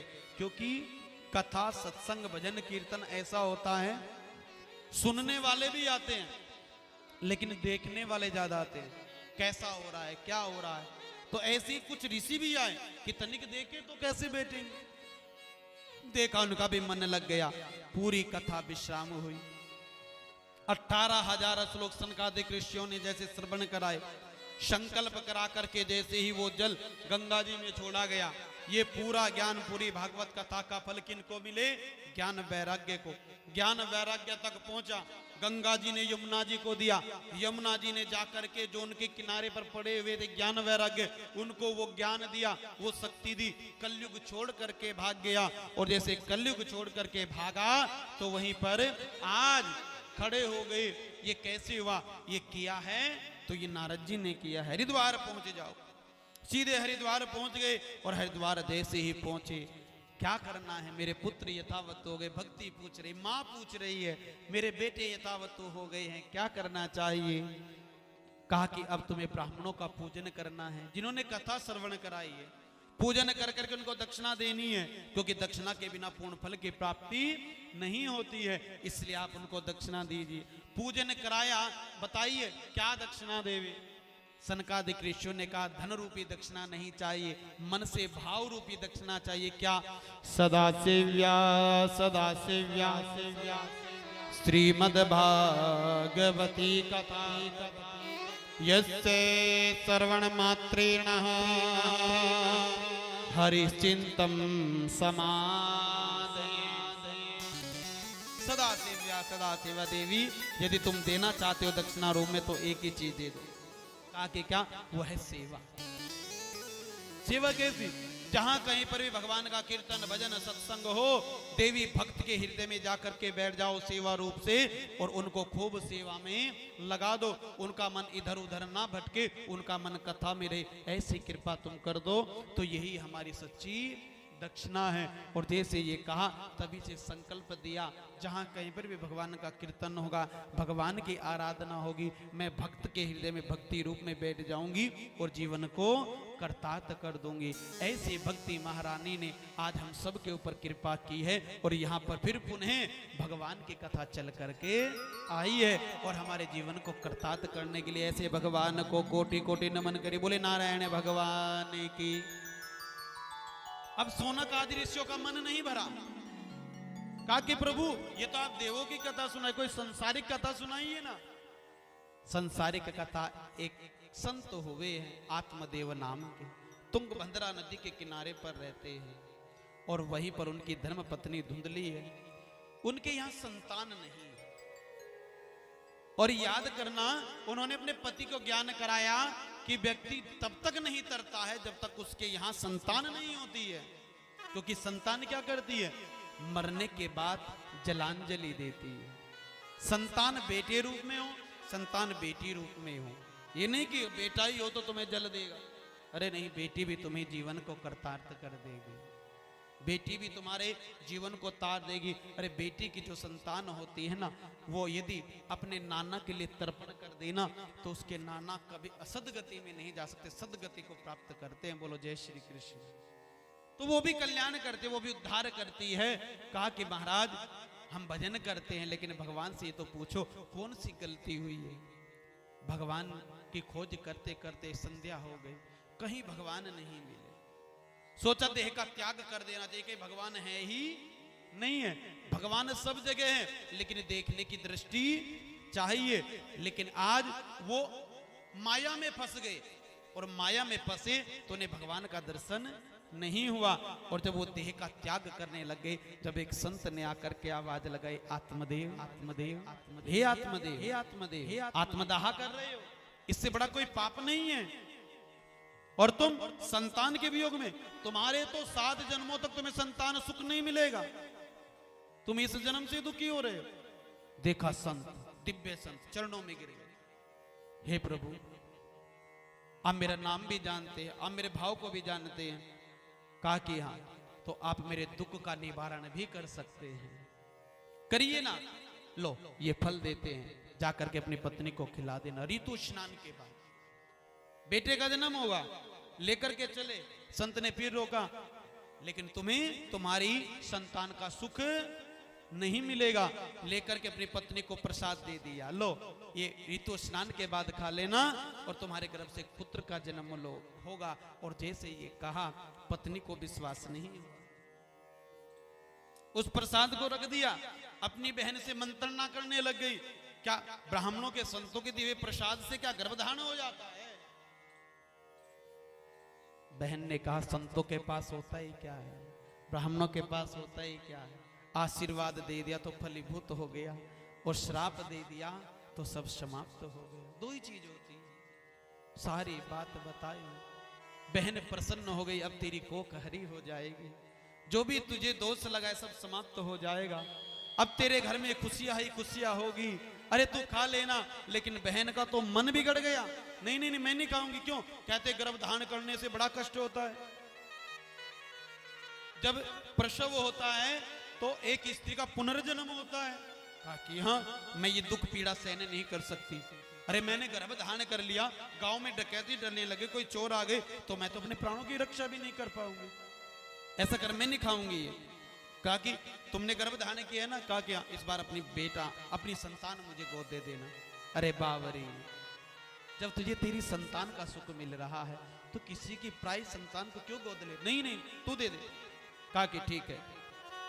वो प्रसाद उठाया, गौ माता के सामने डाल दिया। ये गौ कौन थी? ये गौ जब से इनके घर में आई आज तक इसने गर्भधारण नहीं किया था। आत्मदेव जी यदि कोई फल वृक्ष लगाते थे ना, फलदार वृक्ष, वो कभी फल नहीं देता था, श्राप इतना प्रबल था। लेकिन गौ ने जैसे प्रसाद ग्रहण किया तो गौ माता की कृपा से आज गौ माता ने भी गर्भधारण कर लिया और वो फलदार वृक्ष हरे भरे हो गए। वो कह रहे कि आज हम अब तक जो फल नहीं दिया सारा फल इस घर को दे करके जाएंगे। बोलो जय श्री कृष्ण। ये भगवान की कृपा है। जब भगवान का आशीर्वाद मिलता है ना तो भैया आज सूखे में भी हरियाली उत्पन्न हो जाती है। समय बढ़ा, महाराज ने देखा पत्नी को गर्भ पीड़ा होने लगे, देख नहीं पाए, जाकर के भाजन में बैठ गए। रात में ही कौतुक हुआ, उसकी बहन ने अपना बेटा भेज करके, अपनी संतान भेज करके आज वहां चारों ओर चर्चा फैला दी। महाराज बड़े प्रसन्न हुए, देख देवी संत महात्मा के आशीर्वाद में कितना फल होता है, कितना बल होता है। आनंद हो गया। हाँ, मैं नहीं मान रही थी लेकिन हो गया, कृपा हुई। थोड़े दिन के बाद गौ माता ने भी एक बालक को जन्म दिया। एक बछड़े को नहीं दिया, एक बछिया को नहीं दिया, एक बालक को, एक मानव को जन्म दिया। परिवर्तन कितना था, उसके कान बड़े बड़े गौ के समान थे और सारा शरीर मानव का था। देवी कहा कि हाँ, हमारे यहाँ एक नहीं दो दो खुशियां आई है। गौ माता ने भी हमें पुत्र दिया है। बड़ी प्रसन्नता हुई। नामकरण हुआ। जो धुंधली का था, जो उसके गर्भ से जन्म नहीं लिया, तो उसका नाम रख दिया धुंधकारी। क्यों? कहा कि इसके क्रम ऐसे होंगे कि तुम्हारे वंश पर कलंक लगेगा। और जो गौ माता के गर्भ से जन्म हुआ, कहा कि तुम्हारे वंश को तारेगा, इसका नाम होगा गौकर्ण। बोले गौकर्ण जी महाराज की। गौ के गर्भ से जन्म लिया, कान बड़े बड़े गौ के समान, तो इसलिए उसका नाम पड़ा गौकर्ण। समय आया, 5 साल के हुए, पाठशाला में भेज दिया, लेकिन ये उद्दंडता करता है धुंधकारी, लेकिन गौकर्ण अध्ययन करता है। घर में 2 बेटे हो जावे ना, एक उद्दंडी रहता है थोड़ा थोड़ा, और एक बड़ा ध्यान लगा करके अध्ययन करता है। लेकिन वहां भी ऐसे, वो तो बहुत उद्दंडी हुआ। गुरुदेव ने पाठशाला से निकाल दिया, जा तेरा काम नहीं है। चला गया, माँ ने गले से लगा, फूल आज स्वागत किया। समय आया, पिता ने पूछा, बेटा तो पाठशाला छोड़ करके क्यों आया? माँ, पिताजी यहाँ प्रसन्न कर रहे, वह गऊ का पुत्र उद्दंडता करता और मुझे दंड मिल गया। समय आया, माँ ने पक्ष लिया, आज से तू पाठशाला नहीं जाएगा, मेरे पास रहेगा। समय आया और धीरे धीरे उसकी उद्दंडता बढ़ने लग गई। जुआ खेलने लग गया, मदिरा पीने लग गया। पिताजी को पता चला, बहुत दुख हुआ, घर का त्याग पिताजी ने कर दिया। इसको पता चल गया पिताजी घर नहीं आते हैं। रात्रि में आया, हे माँ, जो धन पिताजी ने कमाया मुझे दे दो, नहीं तो मैं तेरा अपमान करूंगा। अब माँ ने कहा, बेटा मेरे पास कोई धन नहीं है। नहीं माँ, तुम्हें धन देना पड़ेगा, और यदि धन नहीं दोगी तो मैं तुम्हारा अपमान करूंगा। और जैसे ये कहा तो वो माँ रोने लग गई। जिसको अपना नाम दिया, आज वो हमारे पर बदनामी दे रहा है, आज वो हमारा अपमान करेगा। जिसका मैंने पक्ष लिया, आज वो उस माँ का ही अपमान करेगा। भैया, ये माता पिता ऐसे हैं, इनको कितना भी कष्ट हो उसको सहन कर लेते हैं, लेकिन भैया इनकी संतान यदि इनका अपमान करती है तो वो इनसे सहन नहीं होता है। ये टूट जाते हैं, क्योंकि एक सहारा उनका पुत्र होता है, संतान होती है, लेकिन वो भी अपमान करने लग जाए तो वो कहीं शीश झुका उठा करके चलने के योग्य नहीं रहते हैं। माँ रो रही है, तड़प रही है। और ये याद रखना, क्योंकि माता पिता से बढ़कर के भगवान देवता कोई है ही नहीं है। याद रखना, जिसके माता पिता घर में है ना, और वो उनकी सेवा करते आशीर्वाद लेते हैं, समझो कि उसने घर बैठे 33 कोटि देवी देवताओं का आशीर्वाद ले लिया है।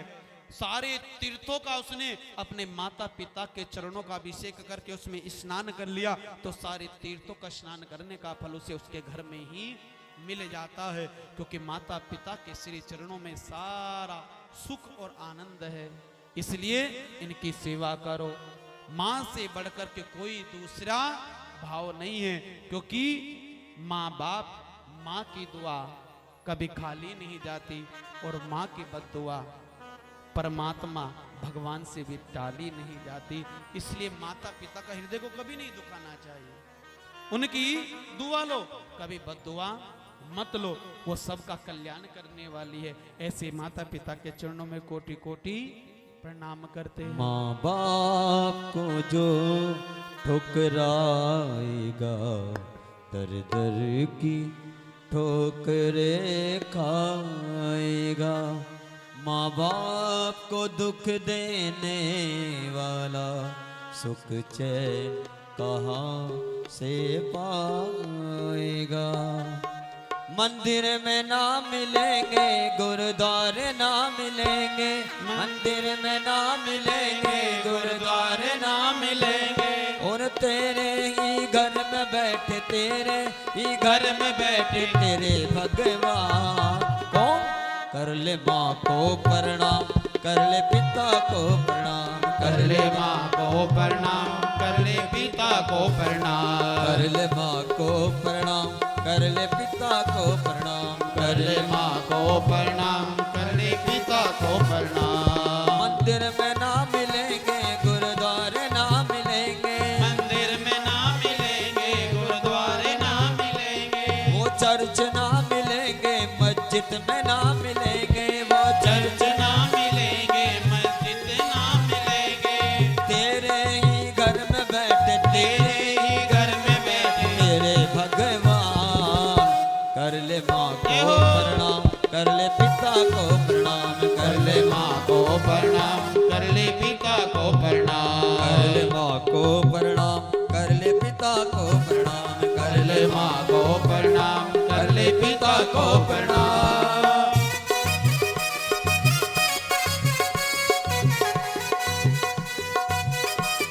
जय हो। बोले अब अपने माता पिता ने की।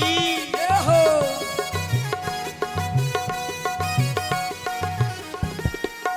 जिसने तुझको जन्म दिया उसे माँ को कैसे भूल गया, उसे माँ को कैसे भूल गया, उसे माँ को कैसे भूल गया। पाल पोस कर बड़ा किया उस पिता को कैसे भूल गया। उस पिता को कैसे भूल गया, उस पिता को कैसे भूल गया। इनके ही चरणों में, इनके ही चरणों में, इनके ही कदमों में, इनके ही कदमों में तेरा मुकाम। कर ले माँ को प्रणाम, कर ले पिता को प्रणाम, कर ले माँ को प्रणाम, कर ले पिता को प्रणाम। मंदिर में ना मिलेंगे, गुरुद्वारे ना मिलेंगे, मंदिर में ना मिलेंगे, गुरुद्वारे ना मिलेंगे। तेरे ही घर में बैठे, तेरे ही घर में बैठे तेरे भगवान। कर ले माँ को प्रणाम, तू कर ले पिता को प्रणाम। बोलो माता पिता भगवान की जय हो। ऐसे माता पिता का कभी दिल मत दुखाओ। इसने दुखाया, माँ ने देह का त्याग किया, इसने दुखाया, पिता ने घर का त्याग किया। अंततः क्या हुआ कि आज ये 5 वैश्याओं को लाया और 5 वैश्याओं ने घर में इतना पीटा इसको, कहा कि जो अपने माता पिता की सेवा नहीं कर पाया वो हमारी सेवा क्या करेगा, हमारी पालना क्या करेगा।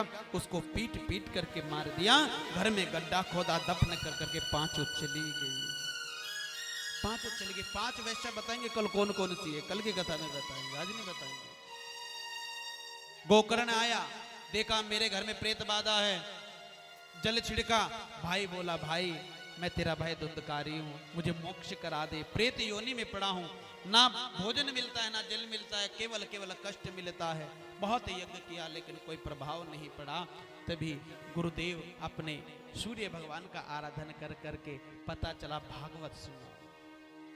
7 गांठ का बांस लाया, अपने घर के मध्य में गाड़ दिया। यदि कोई अपने पितरों के लिए कथा कराता है तो उसके यहाँ 7 गांठ का बांस लगाया जाता है, उस पर उसके पितरों का आह्वान किया जाता है। क्योंकि यहाँ तो सार्वजनिक है, गांव की, पूरे गांव के द्वारा हम कर रहे हैं, तो इसमें कोई निजी नहीं है। अब एक एक घर से एक पता नहीं कितने गोत्र गांव में होंगे तो कितने बांस गड़वाएंगे। बोलो जय श्री कृष्ण।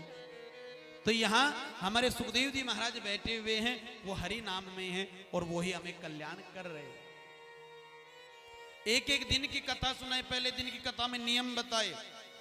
भाई यदि तुझे मोक्ष पाना है तो पालती मार करके बैठना है, तुझे मोक्ष पाना है ध्यान कथा में रखना है। भाई तुझे रोज पूजा करनी है, भैया तुझे रोज परिक्रमा करनी है, परिक्रमा का भी भाव हमने बताया था। एक बहन जी कह रही थी कि हमारे यहाँ जब भी कथा होती है तो नगर की परिक्रमा की जाती है सुबह सुबह, ऐसा ही है ना। तो जो भी ये कथा देखो सबके द्वारा हो रही है, इसका कोई यजमान नहीं है, सब यजमान है, ठीक है नहीं। तो प्रातः की परिक्रमा आप जैसे चाहो नगर की भी करो, जो आप नियम से करते हो पहले से, तो यहाँ मंदिर से शुरू किया करो और फिर अपना पूरे नगर की जितनी देर में परिक्रमा जैसे आज करके आए और फिर परिक्रमा कर करके आया करो। बोलो राधे राधे, ठीक है नहीं। जो आप लोगों का नियम हम कैसे कह सकते हैं कि उसको आप हमारे हिसाब से चलो, नियम होते हैं, इसलिए वहां की भी परिक्रमा करो। समय मिले तो फिर अपनी भागवत व्यास पीठ के भी परिक्रमा करो। बोलो राधे राधे। प्रातः ही से शुरू कर दिया करो और फिर यहीं आकर के विश्राम दे दिया करो। ये अवसर पता नहीं कैसे कैसे हमें मिलता है रे भैया। यदि तुम्हें बार बार मिल रहा है तो तुम्हें कितने पुण्य किए होंगे जो तुम्हारे जीवन में बार बार धर्म कर्म करने का अवसर प्राप्त हो रहा है। इसको मत गवाना। तो परिक्रमाओं का भाव है, परिक्रमा आप सबने जैसे हर भागवत में करते हो वैसे यहाँ भी करनी है। बोलो राधे, जोर से बोल दो, एक बार और बोल दो। मुझे पता है समय बहुत हो गया, मैं कथा को ही विराम देता हूँ। हाँ, भगवान की कृपा है, ठाकुर जी की कृपा हुई और पूरे नियम बताए। नियम बता करके सारे नियम कल बताएंगे। नियम क्या है? बस भैया सात्विक रहो कथा में और अपना धर्म कर्म करते रहो और भैया जहाँ तुम्हारी आवश्यकता है वहाँ धर्म के लिए खड़े हो जाओ। नियम संयम क्या होते हैं? ना किसी का बुरा सोचो और ना कभी बुरा करो, ना बुरा देखो और ना बुरा देखने दो, ये है नियम। और क्या? और भैया जैसे ये भाव हुआ तो पूरी कथा 7 दिन की सुनी। 7 गांठ का बांस से दिव्य ज्योति निकली, आकाश में भगवान का रथ खड़ा था। आज गोकर्ण ने कहा हमारे लिए क्यों नहीं रथ आया? कहा कि तुमने यदि अपने लिए रथ मंगाना है तो कथा का पुनः आयोजन करना होगा, तो उस बार तुम्हारे लिए रथ आएगा। इस बार तुम्हारे भाई के लिए रथ आया तो आज जाने दिया पुण्य कथा की। आज गोकर्ण ने भी अपनी देह का त्याग किया और भगवान के श्री चरणों में जाकर के विराजित हो गए। बोले नारायण भगवान की जय। श्री उषा गुप्ता जी और महेश गुप्ता जी के यहाँ से श्रीमद् भागवत कथा में 501 रुपए का सहयोग आया है। शुभ शुभ आशीर्वाद है। ठाकुर जी की कृपा आप सबके ऊपर ऐसे ही बनी रहे और सद्भाव जैसा भी आपको प्राप्त हो। देखो हम तो नहीं कहेंगे कि हमने भैया किसी से तय कर करके आए धन पहले, लेकिन एक बार इन भक्त के लिए, हमारे गुप्ता परिवार के लिए एक बार जोर से जयकारा लगा दो जिन्होंने अपनी नेक कमाई से ये सहयोग दिया। बोलो राधे। अब ये राधे राधे अपनी दिव्या पर ले आओ, ठीक है नहीं? हाँ, और कल का कथा का समय क्या है? 2 बजे से 5 बजे तक। आज के लिए क्षमा, एक बार और बोल दो। और धन्यवाद हमारे शर्मा जी का भी, राधे श्याम जी का। बहुत दिनों से चर्चा करते रहते प्रभु कथा करवा लो गांव में, काज अभी हुई है, लेकिन इस बार हम बिना बताए इनसे आ गए और ये भी हमारे निमंत्रण को स्वीकार करके कथा में आ गए। प्रेम से बोल दो राधे। अब आप सभी माताएं बहनें खड़ी होंगी बड़े प्रेम से, और भाई बंधुवर भी। आज गोकर्ण और व्यास जी महाराज की कथा हुई है तो आप सभी तिलक करेंगे। जो आगे भगवान का विग्रह रखा हुआ है फोटो, एक ही जगह तिलक करेंगे और तिलक करके मत्था टेकेंगे। हे प्रभु, जो भी हमने कथा सुनी है वो हमारे घर में परिवार में उसका फल प्राप्त हो, हमारे पितरों को उसका फल प्राप्त हो। और ये तिलक कर करके वो तिलक अपने माथे पर लगाएंगे, अपनी मांग में सौभाग्यवती महिलाएं लगाएंगी और फिर इसी भाव से आपका मन करे पूजा करके कुछ दक्षिणा चढ़ावे तो वो दक्षिणा दान पात्र में आप डालती रहेंगे, क्योंकि दान के ऊपर ही कथाएं चलती रहती है। और नहीं है तो कोई बात नहीं, तिलक कर करके फिर अपने स्थान पर विराजित होती रहे। और इधर से देखो, इधर से निकल जाए राधे कृष्ण बोल, सब दुख तेरे दूर भगेंगे, अंतर के पट खोल। राधे कृष्ण राधे कृष्ण बोल, सब दुख तेरे दूर भगेंगे, अंतर के पट खोल। राधे कृष्णा राधे कृष्णा राधे कृष्णा राधे राधे। बोलो राधे कृष्णा राधे कृष्णा राधे कृष्णा राधे कृष्णा। राधे राधे कृष्ण राधे कृष्ण राधे कृष्ण राधे कृष्ण राधे कृष्ण बोल, सब दुख तेरे दूर भगेंगे, अंतर के पट खोल, सब दुख तेरे दूर भगेंगे, अंतर के पट खोल। राधे कृष्णा राधे कृष्णा बढ़ते रहे आगे राधे बढ़ते रहे। कृष्णा राधे राधे राधे कृष्णा राधे कृष्णा राधे कृष्णा राधे कृष्णा।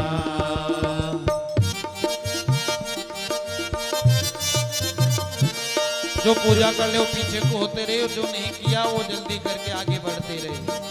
जो इस जग में आया है मैं निश्चित जाएगा, जो इस जग में आया है वो निश्चित जाएगा। अंत समय में कोई न तेरे काम न आएगा, अंत समय में कोई न तेरे काम आएगा। झूठे जग से नेह तोड़ कर, झूठे जग से नेह तोड़कर, झूठे जग से नेह तोड़ कर, झूठे जग से नेह तोड़ कर राधे कृष्ण बोल, सब दुख तेरे दूर भगे, अंतर के पट खोल, सब दुख तेरे दूर भगेंगे, अंतर के पट खोल। राधे कृष्णा राधे कृष्णा जय हो। राधे कृष्णा राधे राधे बोलो। राधे कृष्णा राधे कृष्णा राधे कृष्णा राधे कृष्णा। हम हाथ उठाकर कहते हैं हम हो गए राधा रानी के। हाथ उठाकर कहते हैं हम हो गए राधा रानी अच्छा के। कौन कौन राधा रानी का हुआ है? हाँ दिखाओ राधा रानी को, इधर बैठी है ना, हैं? हाँ उनको कहो। हम हाथ उठाकर कहते हैं हम हो गए राधा रानी के। हाथ उठाकर कहते हैं हम हो गए राधा रानी के। हम हो गए राधा रानी के, हम हो गए राधा रानी के। हम हो गए राधा रानी के। हम हो गए राधा रानी के। हम पूजा उठाकर कहते हैं हम हो गए राधा रानी के। हम भुजा उठाकर कहते हैं हम हो गए राधा रानी बोले के। राधा रानी की। हो।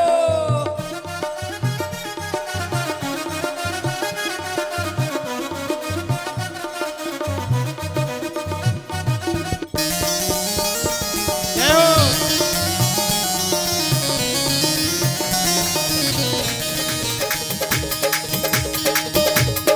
हाथ उठाकर कहते हैं हम हो गए राधा रानी के। हम हाथ उठाकर हम हो गए राधा रानी के। हम हो गए राधा रानी के। हो गए राधा रानी के। हम हो गए राधा रानी के। हम हो गए राधा रानी के। हम पूजा उठाकर कहते हैं हम हो गए राधा रानी के।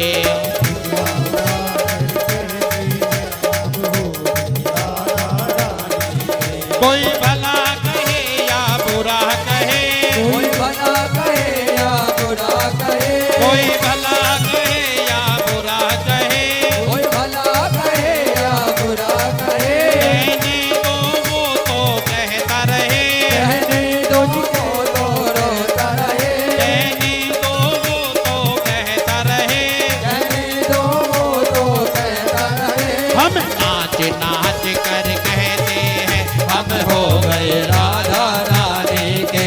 हम नाच नाच कहते हैं हम हो गए राधा रानी के। अच्छा संसार में कौन कौन नाचता हैं? सभी नाचते हैं ना। और भगवान के द्वार पर क्या करते हैं? हम शर्माते हैं। तो जो भगवान के द्वार पर नाचना नहीं है, हम बिल्कुल नहीं नचाएंगे तुम्हें। जो हाजिरी लगाएगा, जो अपने मन के भाव को राधा जी के चरणों में रखेगा, और वो ही राधा की भक्ति को प्राप्त करेगा। और क्या कहेगा?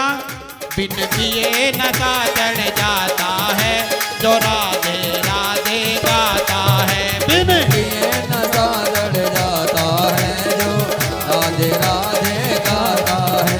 बिन पिए नशा चढ़ जाता है जो राधे राधे गाता है। ये नशा चढ़ जाता है राधे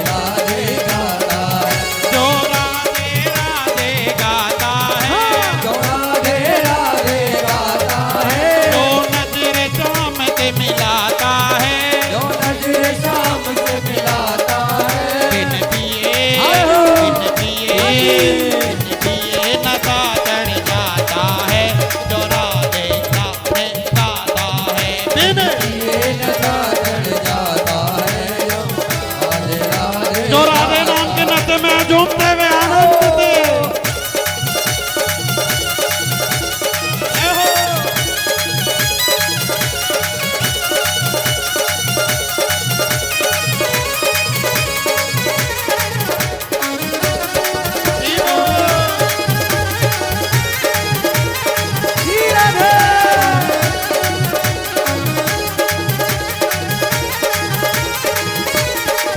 राधे का टीका सोने का, राधे का टीका सोने का, राधे का टीका सोने का, राधे का टीका सोने का, सोने का हाँ भाई सोने का, सोने का भाई सोने का, नथनी पे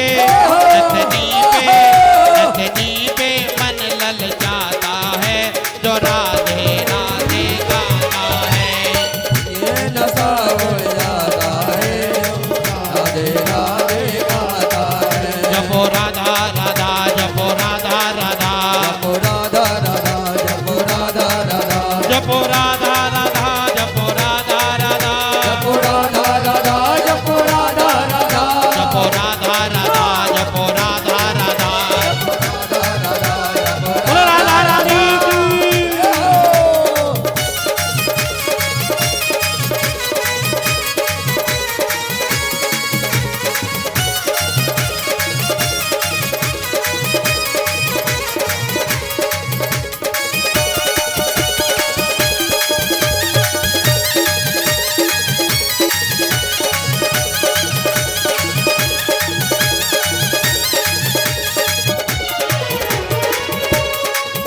राधे का कंगन सोने का, राधे का कंगन सोने का, राधे का कंगन सोने का, राधे का कंगन सोने का, सोने का हाँ भाई सोने का, सोने का भाई सोने का, मेहंदी पे मन लल जाता है। जो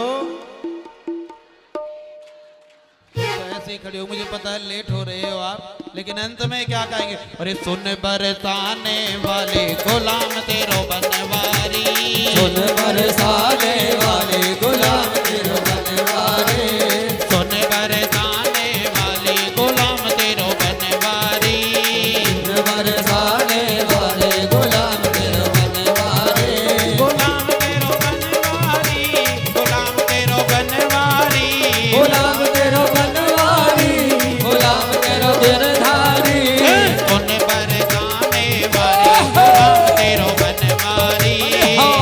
बरसाने वाले गुलाम तेरो बनवारे। राधे राधे राधे राधे, राधे राधे, राधे राधे, राधे राधे, राधे राधे, राधे राधे, राधे राधे, राधे राधे रटो चले आएंगे बिहारी, राधे राधे, जपो चले आएंगे बिहारी, राधे राधे रटो चले आएंगे बिहारी, आएंगे बिहारी चले आएंगे बिहारी। राधे राधे, राधे राधे रटो चले आएंगे बिहारी, जपो राधा राधा, जपो राधा राधा, जपो राधा राधा, जपो राधा राधा, जपो राधा राधा, जपो राधा राधा, राधा राधा, जपो राधा राधा, जपो राधा राधा, जपो राधा राधा, जपो राधा राधा, जपो राधा राधा, जपो राधा राधा, जपो राधा राधा। जपो राधा राधा, जपो राधा राधा। जय जय श्री राधे, जय जय श्री राधे, जय जय श्री राधे। आज के लिए क्षमा, कल ठीक 2 बजे, तो कल इतनी सुंदर सुंदर भाव में कथाएं हैं, आप सब सुनेंगे। और जो पूजा कराना चाहता है सुबह अपना नाम हमारे रेवती जी को लिखा दे, जो भोजन की सेवा ले।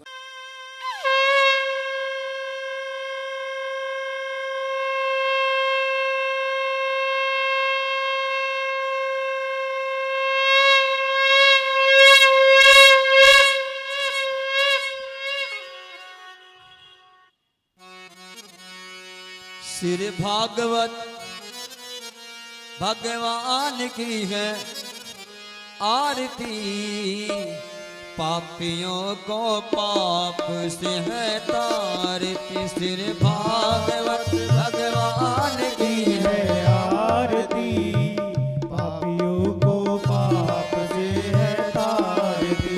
ये अमर ग्रंथ ये मुक्ति पंथ ये पंचम वेद निराला, नव ज्योति जगाने वाला, नव ज्योति जगाने वाला, नव ज्योति जगाने वाला।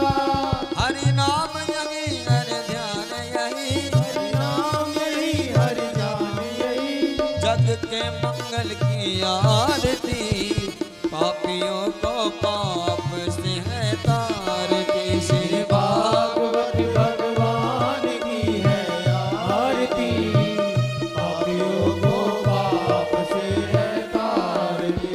ये शांति गीत पावन पुण्य पापों को मिटाने वाला, हरि दर्श कराने वाला, हरि दर्श कराने वाला, सतमार्ग दिखाने वाला। यह सुख करणी यह दुख हरणी, यह सुख करणी यह दुख हरणी, श्री मधुसूदन की आरती, पापियों को पाप से है तारती। भागवत भगवान की है आरती, पापियों को पाप से है तारती। यह मधुर बोल जगपंथी कौन, सन्मार्ग बताने वाला, बिगड़ी को बनाने वाला, बिगड़ी को बनाने वाला, सतमार्ग दिखाने वाला, किस्मत को जगाने वाला, किस्मत को जगाने वाला। श्री राम यही घनश्याम यही, श्री राम यही घनश्याम यही, राजा राम यही सीता राम यही, राजा राम यही सीता राम यही। प्रभु की महिमा में आरती, पापियों को पाप से है तारती, श्री भागवत भगवान की है आरती, पापियों को पाप से है तारती। कर्पूर गौरम करुणावतारम, संसार सारम भुजगेन्द्रहारम, सदा वसंतम हृदयालविंदे, भवं भवानी सहितं नमामि, भवं भवानी सहितं नमामि, तमेव माता च पिता तमेव, तमेव बन्धु च सखा तमेव, तमेव वेत्ता शरणं तमेव। सर्वं मम देव देवा, अच्युतं केशवं राम नारायण, कृष्ण दामोदरं वासुदेवं, श्रीधरं माधवं गोपिका वल्लभं श्री जानकी नाय, रामचंद्रं भजे कृष्णचरित्रं भजे, हरे राम परिक्रमा देंगे, घूमते हुए अपने स्थान पर ही घूमेंगे। हरे राम परिक्रमा हरे राम हरे राम हरे राम बोलो, बोलो। राम राम हरे हरे हरे कृष्णा